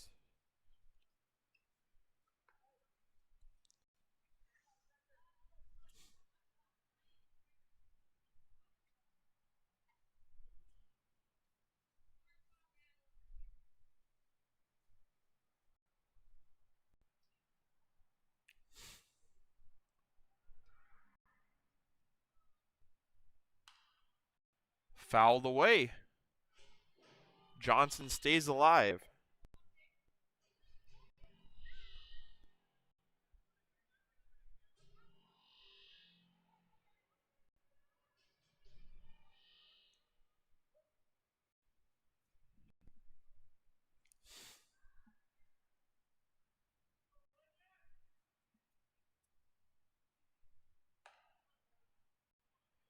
And it misses. Runners at first and second with 1 out. For the 4-hitter, Tate Jackson.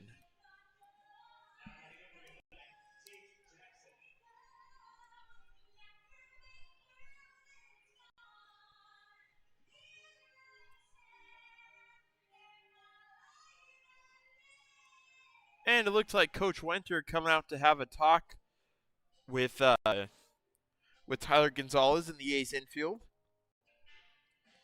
Don't think he's coming out just yet. There is some activity down there in the Fresno bullpen. But I would assume that Gonzalez is at least going to stay in there for this hitter.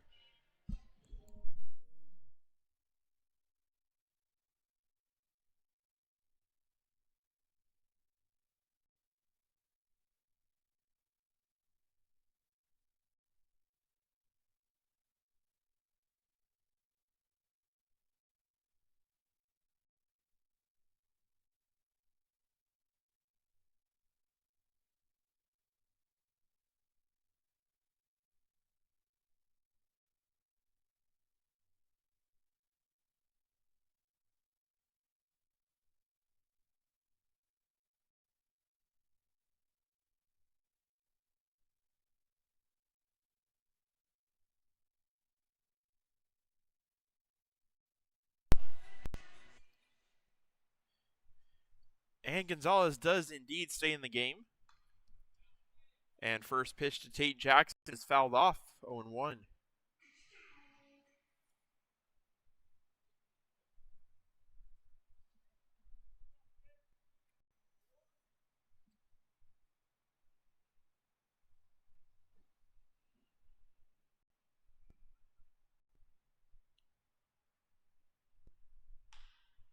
That one chopped to short. It's going to be a tough play.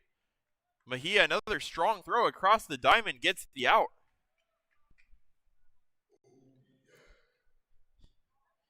A's defense have really cleaned things up and are making some spectacular plays around the diamond today. And there's going to be 2 outs. Runners moved second and third. And it'll be Dylan Abid.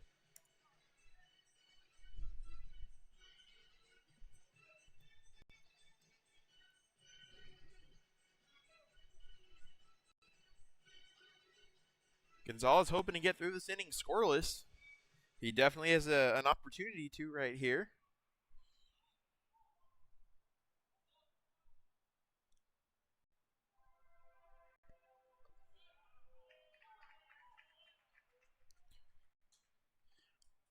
Pitch is in there, strike one.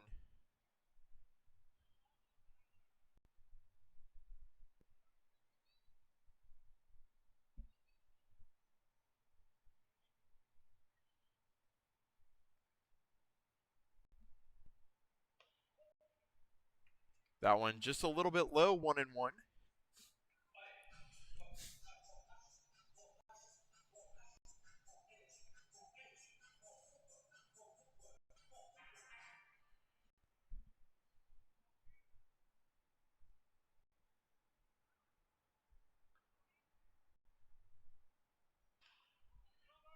Chopped down the first base line. It's foul. And the count is 1 ball, 2 strikes.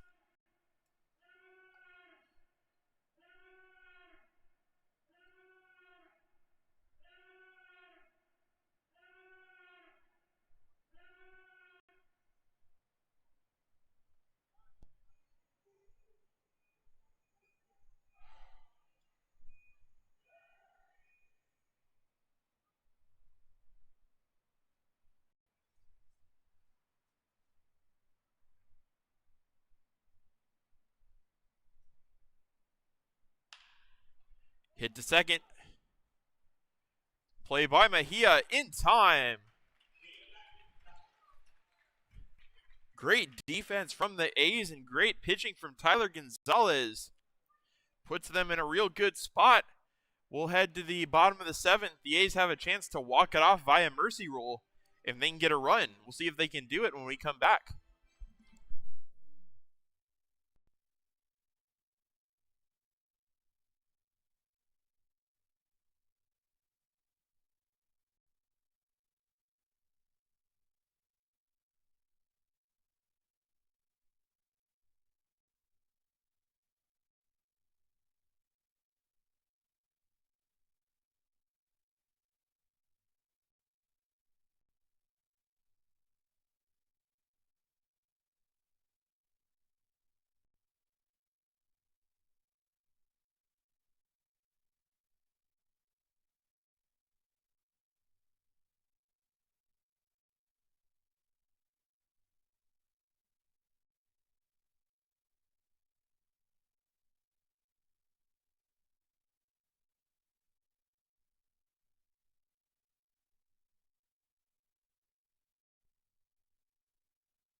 We're back at the bottom of the seventh. Angel Mejia steps in and he gets hit by a pitch. Well, that was very quick.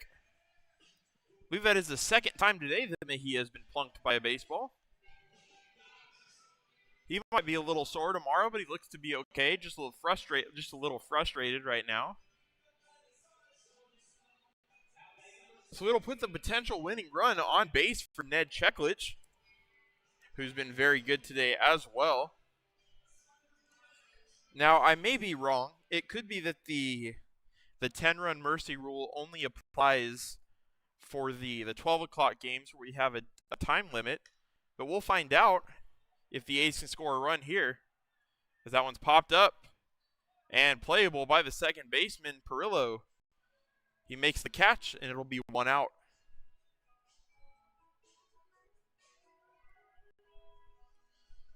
And it's going to be Brady White with a chance to get on here.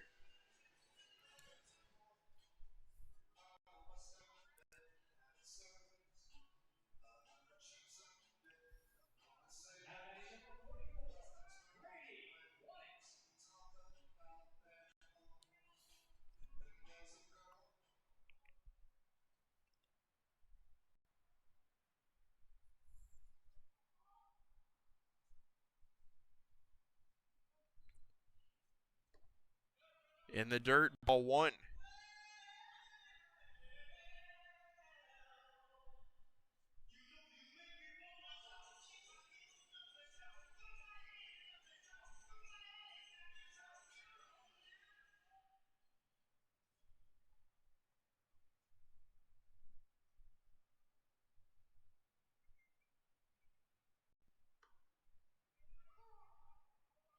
In there, strike 1.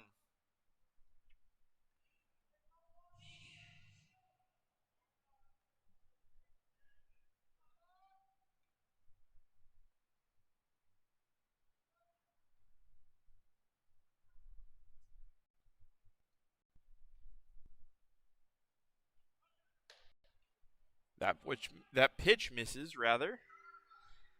High and away.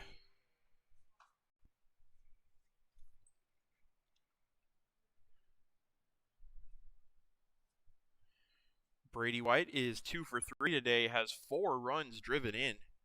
Stellar day at the plate for him.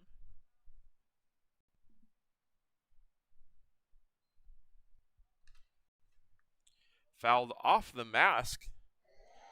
2-2. Everyone looks to be all right after the foul back.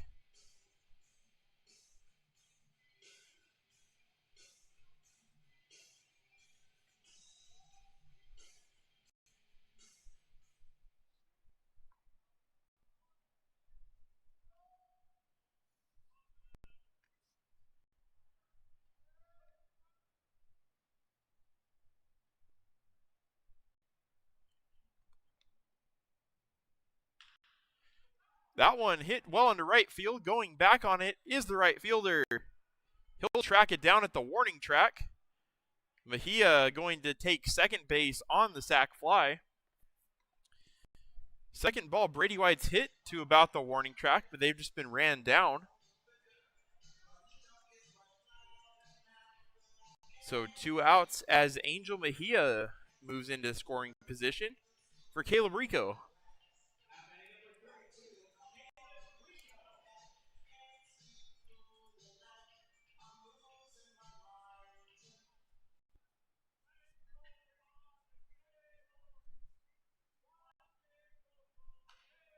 That one fouled back, out of play.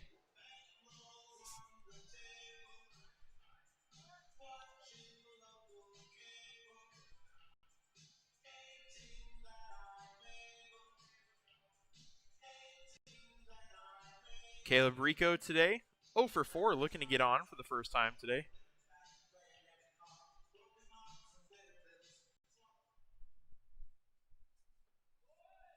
That one's low.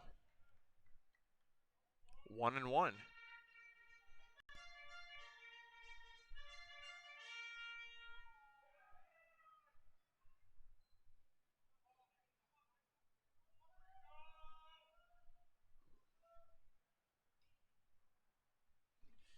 Rico could be due. Oh, but first they get Mejia picked off.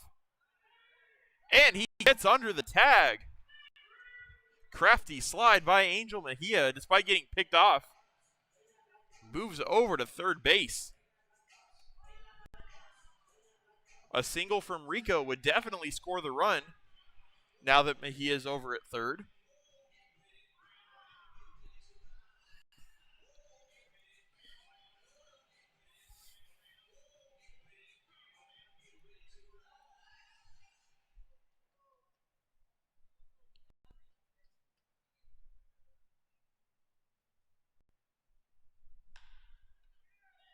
That one hitting to right field.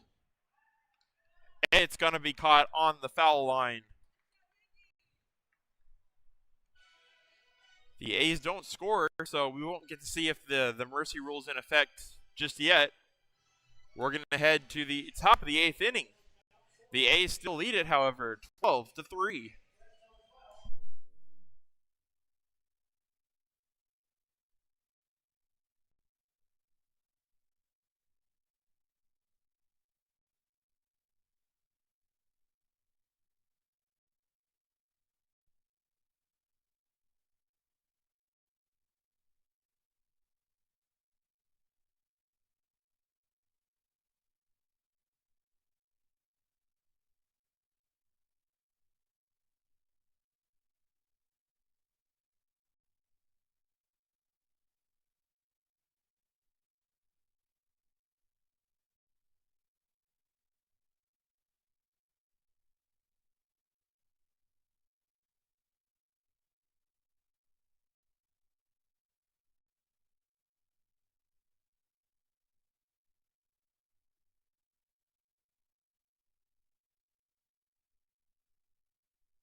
Welcome back to the top of the 8th inning. New pitcher for the A's is Nick Barreras out of Arizona Christian University. Barreras facing Will Perillo.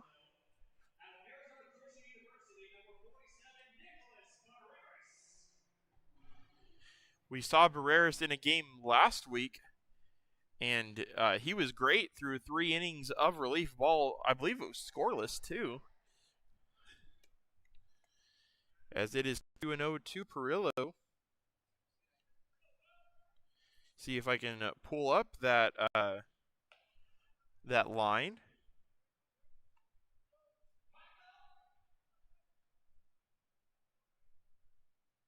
Yeah, last time out, 3 innings, and only allowed 1 run. As he does start off Perillo with a leadoff walk. Probably not the start in today's ball game he was looking for. And he's going to face Mike LaPlaca.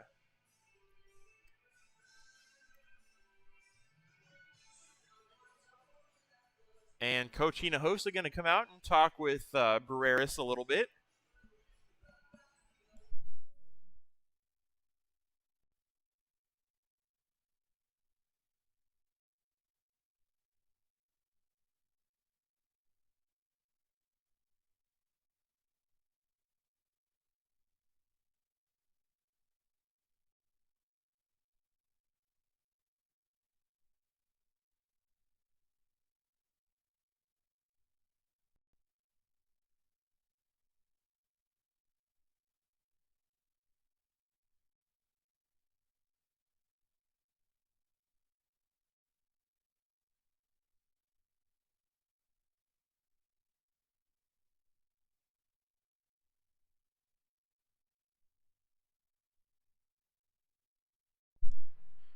First pitch to LaPlaca is in there, strike one.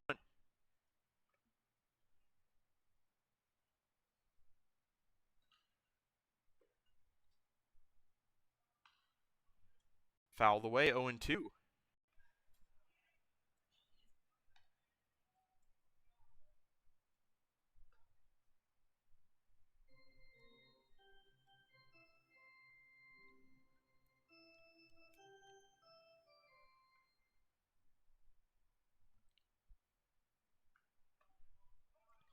And strike three, first out of the inning. Barreras bounces back. There's one away.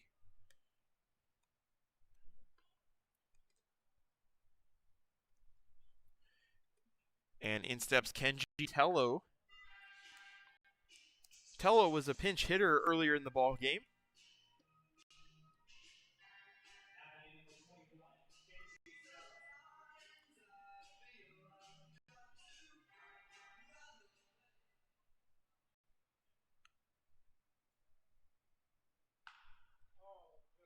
Tello pops that one up. We'll see if it's playable. It is by Papel. He gets under it.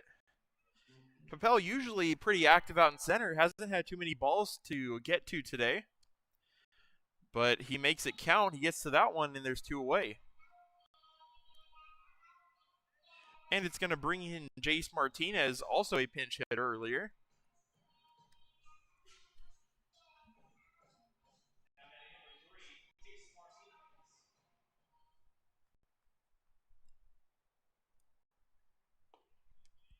Big cut, and it's missed. 0-1.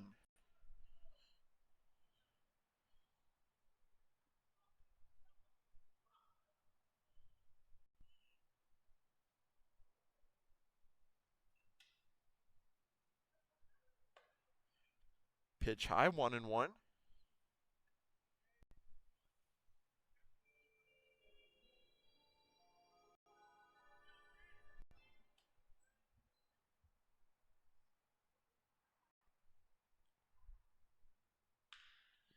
That one hit sharply into left field. That's going to be a base hit. Runners at first and second with two away. And back to the top of the Yankees order we go.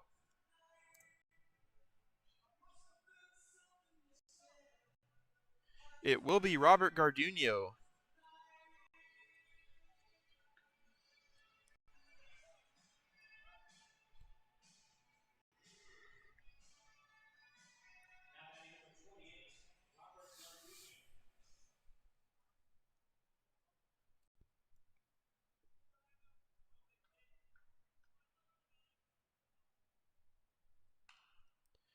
Garduno fouls that one away.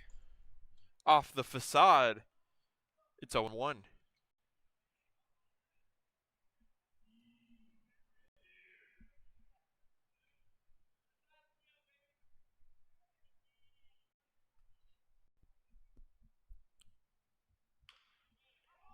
Fouled away. This time it is feet. 0-2.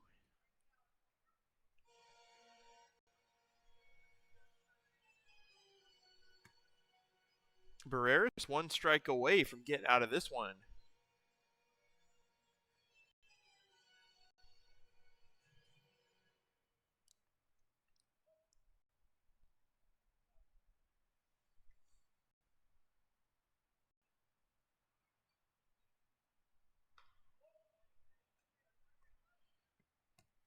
Pitch misses 1-2. Good take from Garduno.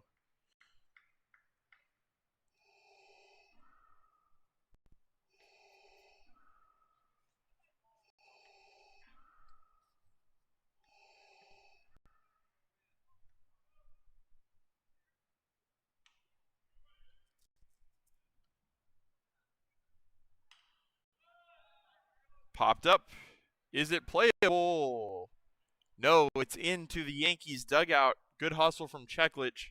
Leaned over the railing but couldn't make the catch. It was just too far into the dugout. We'll do the 1-2 count again.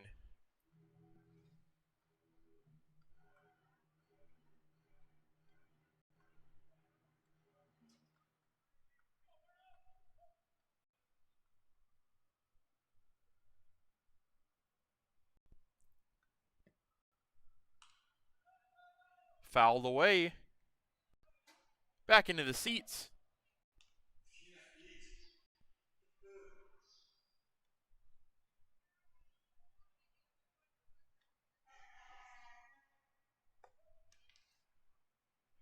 The 1-2 pitch one more time.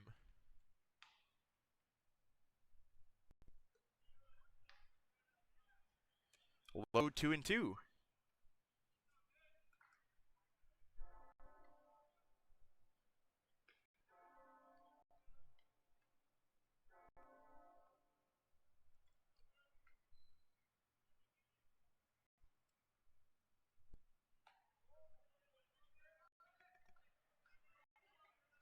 Three balls, two strikes.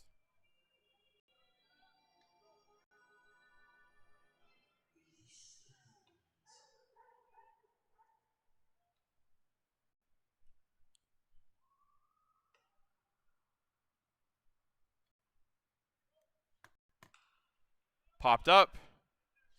Checklett's going to try to get it again. This one gets over the dugout this time.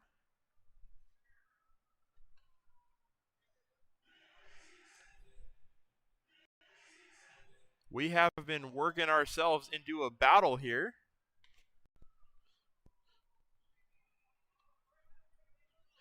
Barrera is trying to get out Garduno, the leadoff hitter and right fielder for the Yankees. Runners at first and second, 2 away.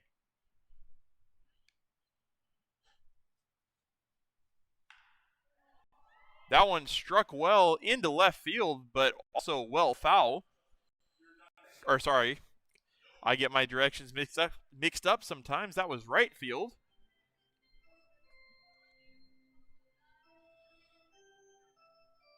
We've got to be approaching 10 pitches in the at-bat.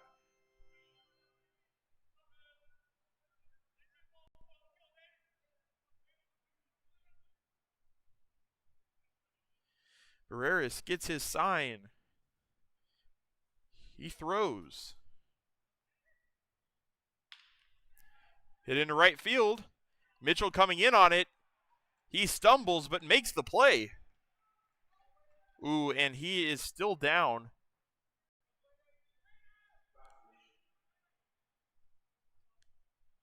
He looked like he got his ankle caught up when he was running in.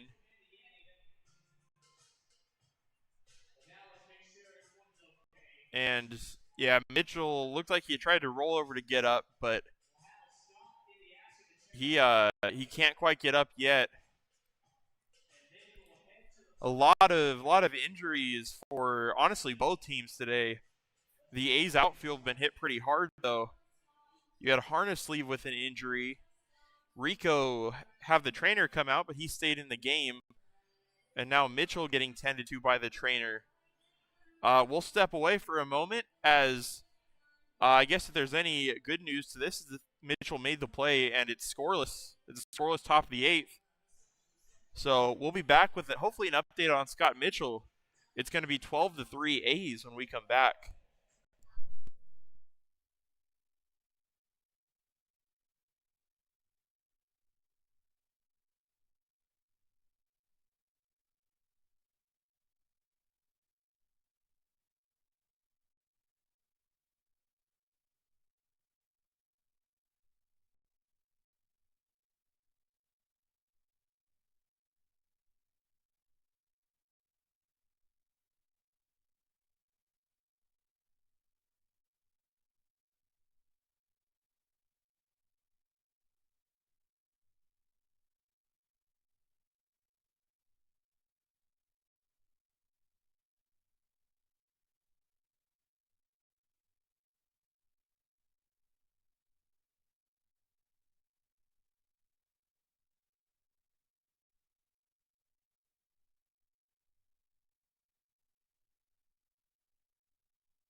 Welcome back to the top of the eighth here at Chancey Park. You're watching Fresno A's baseball. We appreciate you being with us. So Sean Psyche will pinch hit for Scott Mitchell. Scott Mitchell, if you were watching through the break, he was able to get up under his own power, but needed some help to walk off the field. Was not putting a ton of pressure at all on that right leg. Looks like it might have been a right ankle injury. Hopefully nothing super serious, but he will have to leave the game as he was set to lead off here in the bottom of the eighth. So it'll be Psyche doing the hitting. Sean Psyche is switch hitting, normally a catcher, out of University of Mary, hitting .275 on the season, getting his first reps today. And it's 1-1.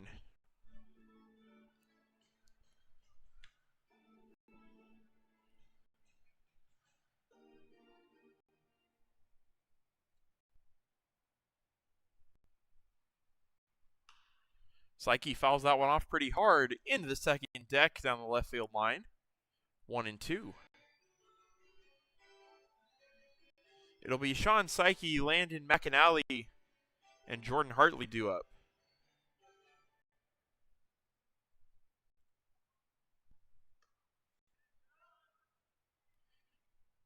And they get Psyche looking on strikes. There's one away.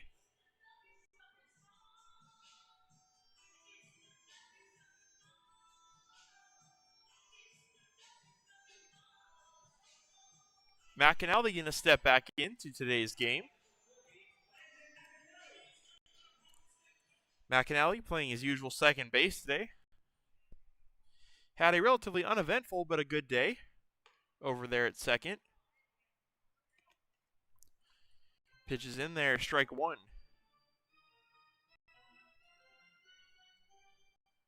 At the plate, McAnally has a couple hits, including an RBI.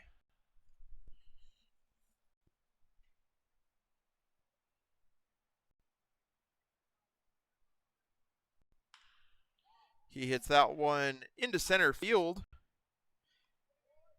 And Chandler will make the play. Or rather, that is not Chandler.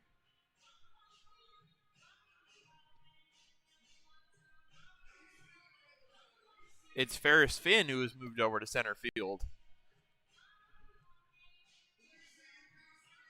2 outs for the A's for Jordan Hartley.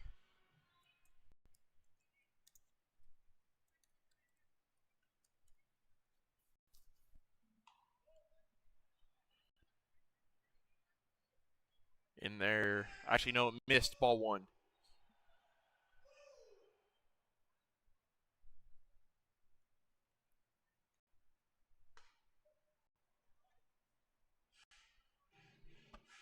Two balls and no strikes.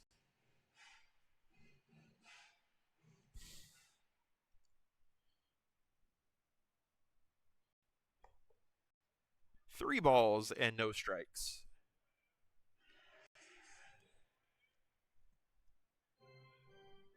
Hartley 1 for 3 today, has that 2-run double back in the first.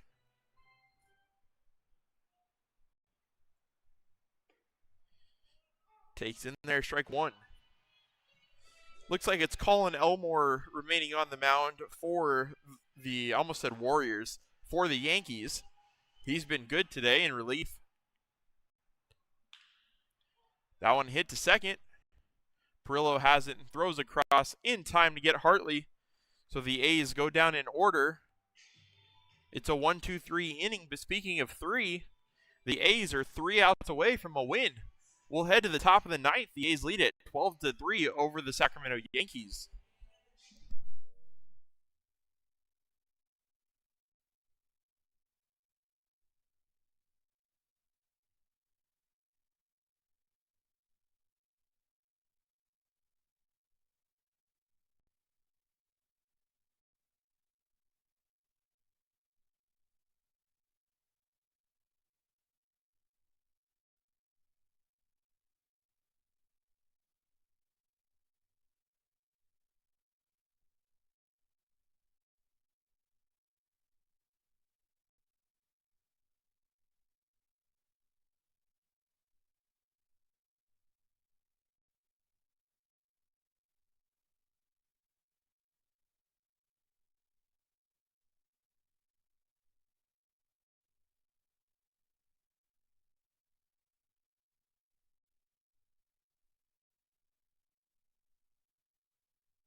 Are you ready for the ninth inning of A's baseball? Finn steps in to face Nicholas Barreras. Here are the A's 3 outs away from a victory. They lead it by 9. So after Psyche pinch hits for the injured Scott Mitchell, he directly takes his place. He'll move out there to right field. 0-1 to Ferris, or sorry, 1-0 to Ferris Finn. 0-2 as that ball gets away.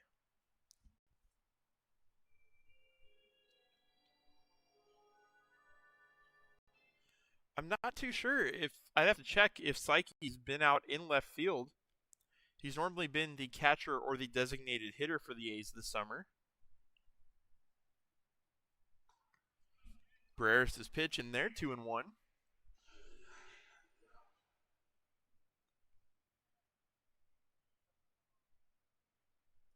Looks like this is the first time for Psyche out in right field.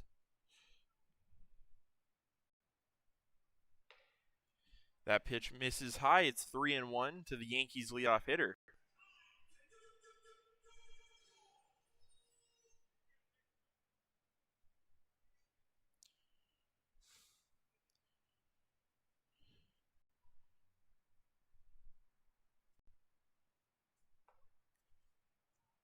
Ooh. I think pretty much everyone thought that was a strike except for the umpire who called it a ball.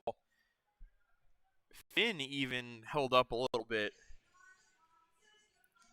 But it is called a ball, so that'll be a leadoff walk and a leadoff runner on for the Sacramento Yankees. For their number 3 hitter and designated hitter, Landon Johnson.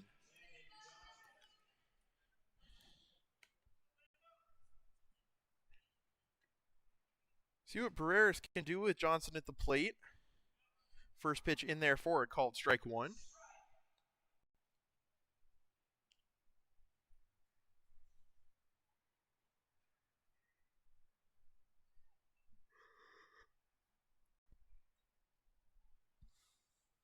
Cut on and miss, strike 2, good pitch.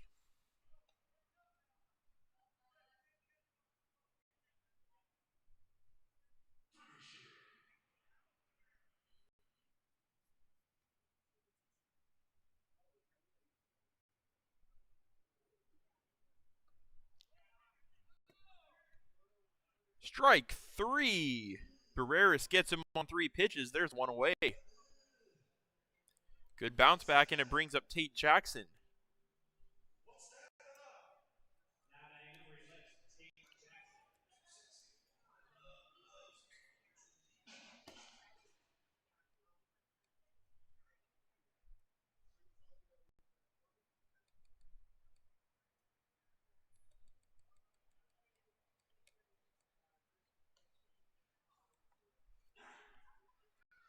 That one misses, ball 1.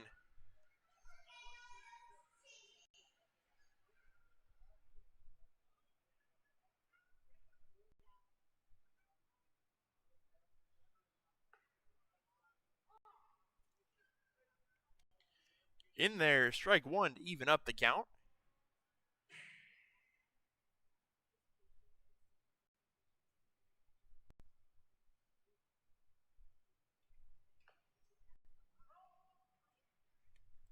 One and 2.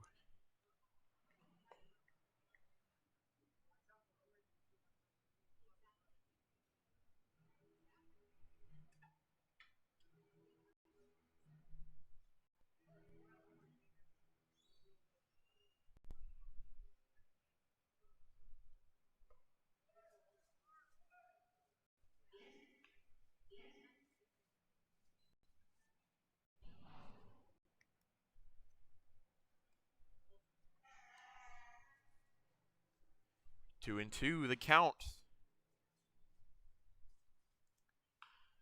Jackson hits it to third. It's foul.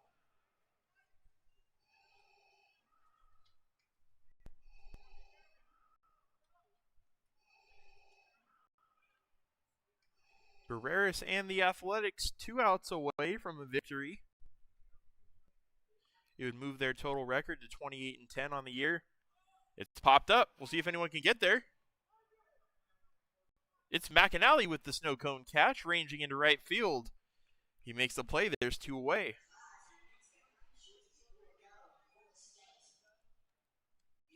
Nice over-the-shoulder catch from McAnally.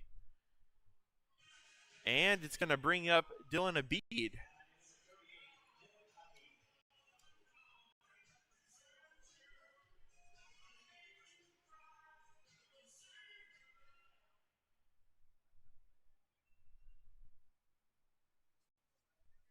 Abid in today's game is 1 for 3. Runner goes, and he'll make it safely without a throw to second. A's up by 9 runs. Just going to focus on the runner, or not the runner. Going to focus on the hitter at the plate. Probably a smart move.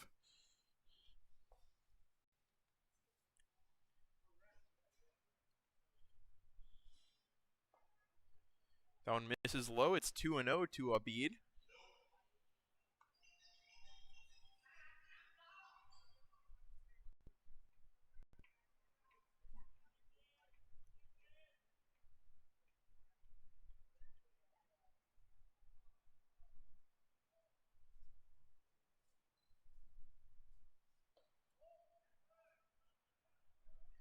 That one misses 3-0.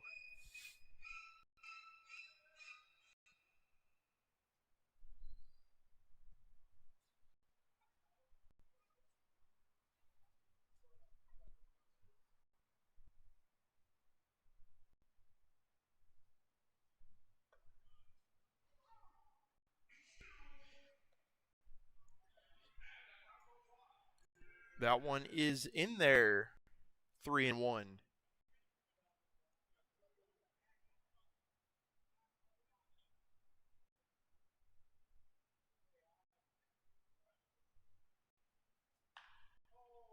Skies it out deep into right field. It's going to end up foul. And we've got ourselves a full count with 2 outs here in the top of the 9th.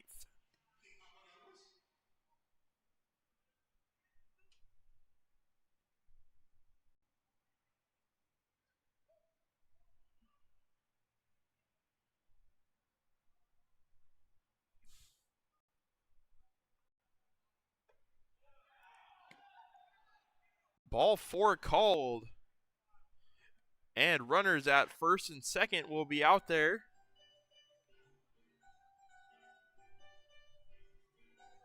For number 40, Will Perillo, the second baseman. The Yankees live to see another hitter.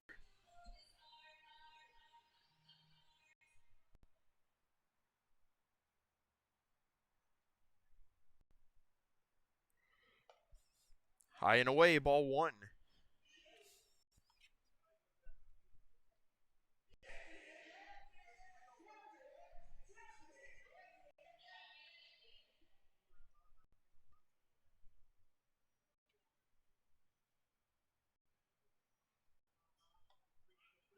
And there on the outside corner.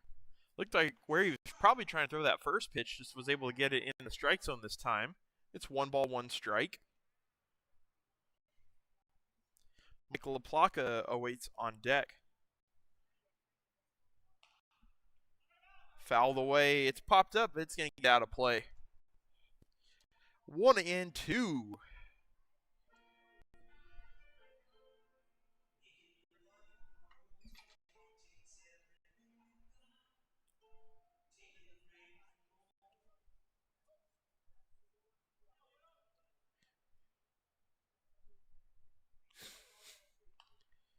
Fouled away again. We'll try this one more time. Count remains 1-2. A lot of 2-strike foul balls today.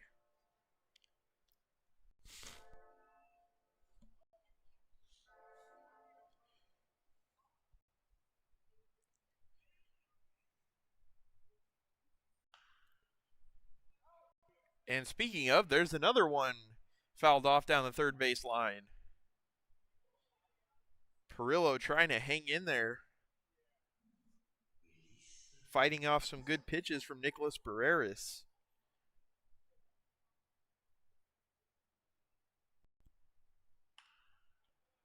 Another one fouled off to almost an identical place.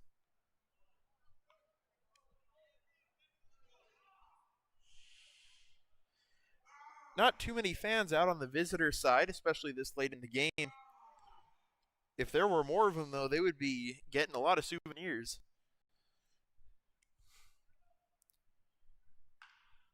Hit to first. Kinsel traps it. He's going to take it himself. And the A's get the win. They finally wear down Perillo, and they get the victory by a score of 12-3 over the visiting Sacramento Yankees. A's moved to 28-10 on the season. This was a non-conference game. However, it still counts to the overall win total. The final line scores for the teams are going to be the Sacramento Yankees had 3 runs on 11 hits and committed 3 errors. Your victorious Fresno A's scored 12 runs on 8 hits and committed 3 errors. So despite getting out-hit, the A's win by 9. That is something that is very rare, but it happened here tonight. Just bigger hits by A's hitters, like more clutch and more impactful, and more walks as well that the A's took today. So the A's will get the win. Looking down the lineup for players of the game, I mean, you had a few good options. Papel got on twice with walks. Mejia went 1 for 2, had an RBI and a walk. Cheklich had a very good day today. 2 for 3, a couple walks, 2 RBIs. Brady White, another 2 hits for him in today's ball game with 4 runs driven in. Mitchell went 1 for 4 with an RBI. Landon had a hit and a walk with an RBI. Hartley had a 2-run double today. He went 1 for 4. Kinsel had a hit. A lot of production. Not necessarily too many players who were like absolute standouts above the rest. But that's not because they didn't do their part. It's just because everyone did their part today. So a lot of people are standouts. We have quite a few. Of course, Gonzalez provided much needed depth on the mound as the A's look to gear up for their playoff run. 7 innings of strong baseball, only 3 runs allowed. He's the winning pitcher today, pitched excellently, especially in the run prevention department. Barreras comes in relief, throws 2 scoreless. So great day by the A's pitching, defense, and hitting. A complete win as they take on the visiting Sacramento Yankees. We'll play the Yankees again tomorrow at 6 p.m. here at Chancellor Park before getting starting the PCCBL playoffs. The playoffs start Thursday. The A's have the bye, and they'll get their first game in the semifinals on Friday at 7 p.m.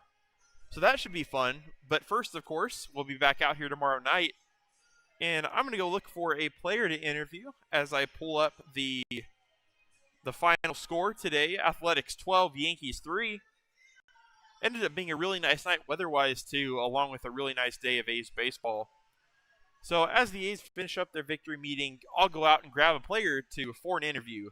Stick around if you can. We'll be right back.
Welcome back, everybody. Thanks for sticking around for the post-game interviews. I'm here with Theo Wood, and Theo, thanks for doing the interview with me. Of course. Sorry, a little awkward there. Yeah, I appreciate you getting on. I know you've been dealing with some injuries lately, so I wanted to, get you on before the season ends. I'm not sure how extensive, and you don't necessarily have to answer it either, but like how extensive the injuries are, or if you're prepping to come back soon. Yeah, I mean, I should be back tomorrow. It just depends how warm-ups are feeling. I did some sprints today, so hopefully I'll be good tomorrow. That'll be great. Good to hear that. And then as you guys get set for the playoffs coming up on Friday, as it could be personally or just as a team, what's your mindset going into it? Is it anything different from the regular season, or? No, I wouldn't say so, to be honest. I mean, I feel like as long as we go out and we play the baseball we've been playing all season, I think everything's going to take care of itself. For sure. And to help I know your parents watch. They've been big viewers of the live stream, definitely. So shout out to them. Shout out, Mom. I wanted to ask a little bit to help the other viewers at home, I guess, get to know you a little bit better, because I met your dad when they flew in from Virginia a couple weeks ago, and if you could just tell us a little bit about where you grew up. I know it was probably somewhere in Virginia, but or your baseball journey up to here even as well. Yeah, so I'm from Berryville, Virginia, is where I've lived most of my life. It's like an hour and a half from D.C. probably. Okay. So northern Virginia. And then, just really travel ball was just all around the northern part of Virginia. And then I played at 2 JUCOs in Pennsylvania. And then a Division II school in West Virginia. So all kind of around the East Coast. And then I'm going to the school in Wisconsin in the fall.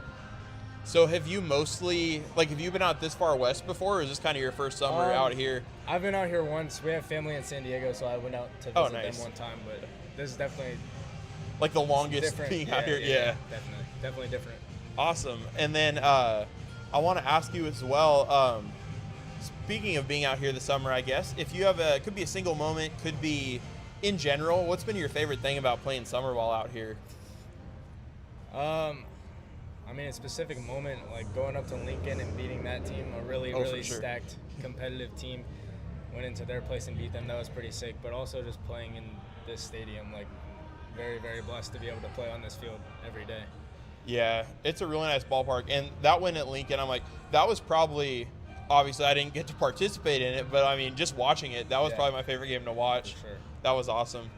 And then before I let you go real quick, I want to ask you if you have it could be current all-time song or artist, but favorite song or artist for the playlist.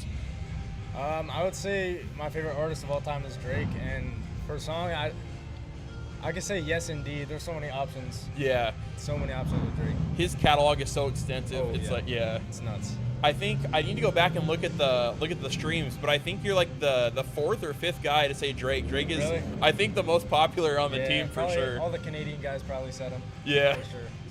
Yeah. Well, thanks again for doing the interview, and hope you see you back in action tomorrow. If not, I'm sure we'll see you on Friday. Yes, sir. So yeah, thanks again for doing the interview, and have a good one.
Thanks, everybody. If you're still sticking around, we got a second interview for today. It's our player of the game, Tyler Gonzalez. And thank you, Tyler, for doing the interview. I appreciate it. Thanks, Chris. And first question I want to ask you, you went 7 great innings today, only gave up the 3 runs. And having a start like this when you guys are, trying to save pitching going into the playoffs, what's that like to just be able to contribute to the team in like a big way today? Yeah, I mean, every time you go out there, you're wanting to compete. No matter, pitch count, pitch limits, playoffs coming up, I'm always going to push for more. And I think it's imperative that we're able to, have that depth and show that that's what we're capable of as a team. For sure. Yeah, you definitely showed it today. And another thing I want to ask you about the performance tonight is you were able to get out of a lot of like jams. You didn't give up that many runs at all. And a lot of that was, getting the ground balls, getting big strikeouts in big situations. Do you pitch differently with runners on base? Like, what's your approach? Do you go for more ground balls or just talk a little bit about that, I guess? Yeah, for the most part, it's I've always been someone who kind of pitches to soft contact, right? So things like the rollover double plays, that's a huge part of my game, being able to get out of tight jams all the time. And obviously looking for the punch out situations with runners on the other half. Like, it doesn't really change necessarily, but I'm always looking to make an impact and have a big moment. So for sure, yeah. And I mean, had the great start today, great win as well for the team, and yeah, looking forward to seeing you guys. Well, I guess we play tomorrow, but seeing you tomorrow and in the playoffs. Yeah. So again, I appreciate you doing the interview. Of course. And good game today. Thank you. Appreciate having you on. Yeah.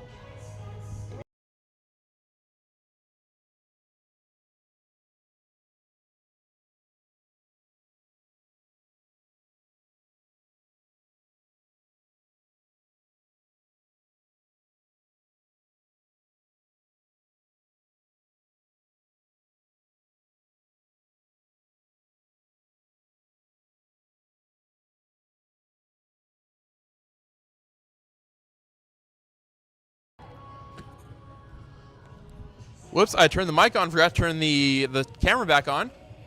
The A's get the win today, and of course that was Theo Wood and Tyler Gonzalez. Appreciate having them on.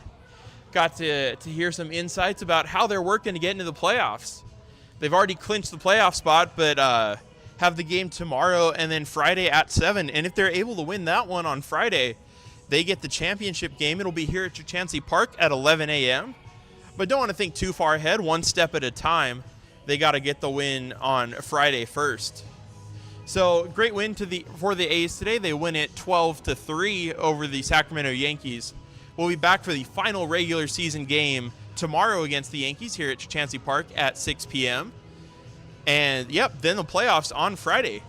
So on behalf of myself, Chris Kiggins, the Fresno A's organization, and Chancey Park, we thank you for tuning in or coming out to the game if you were able to. We appreciate all of you who for your support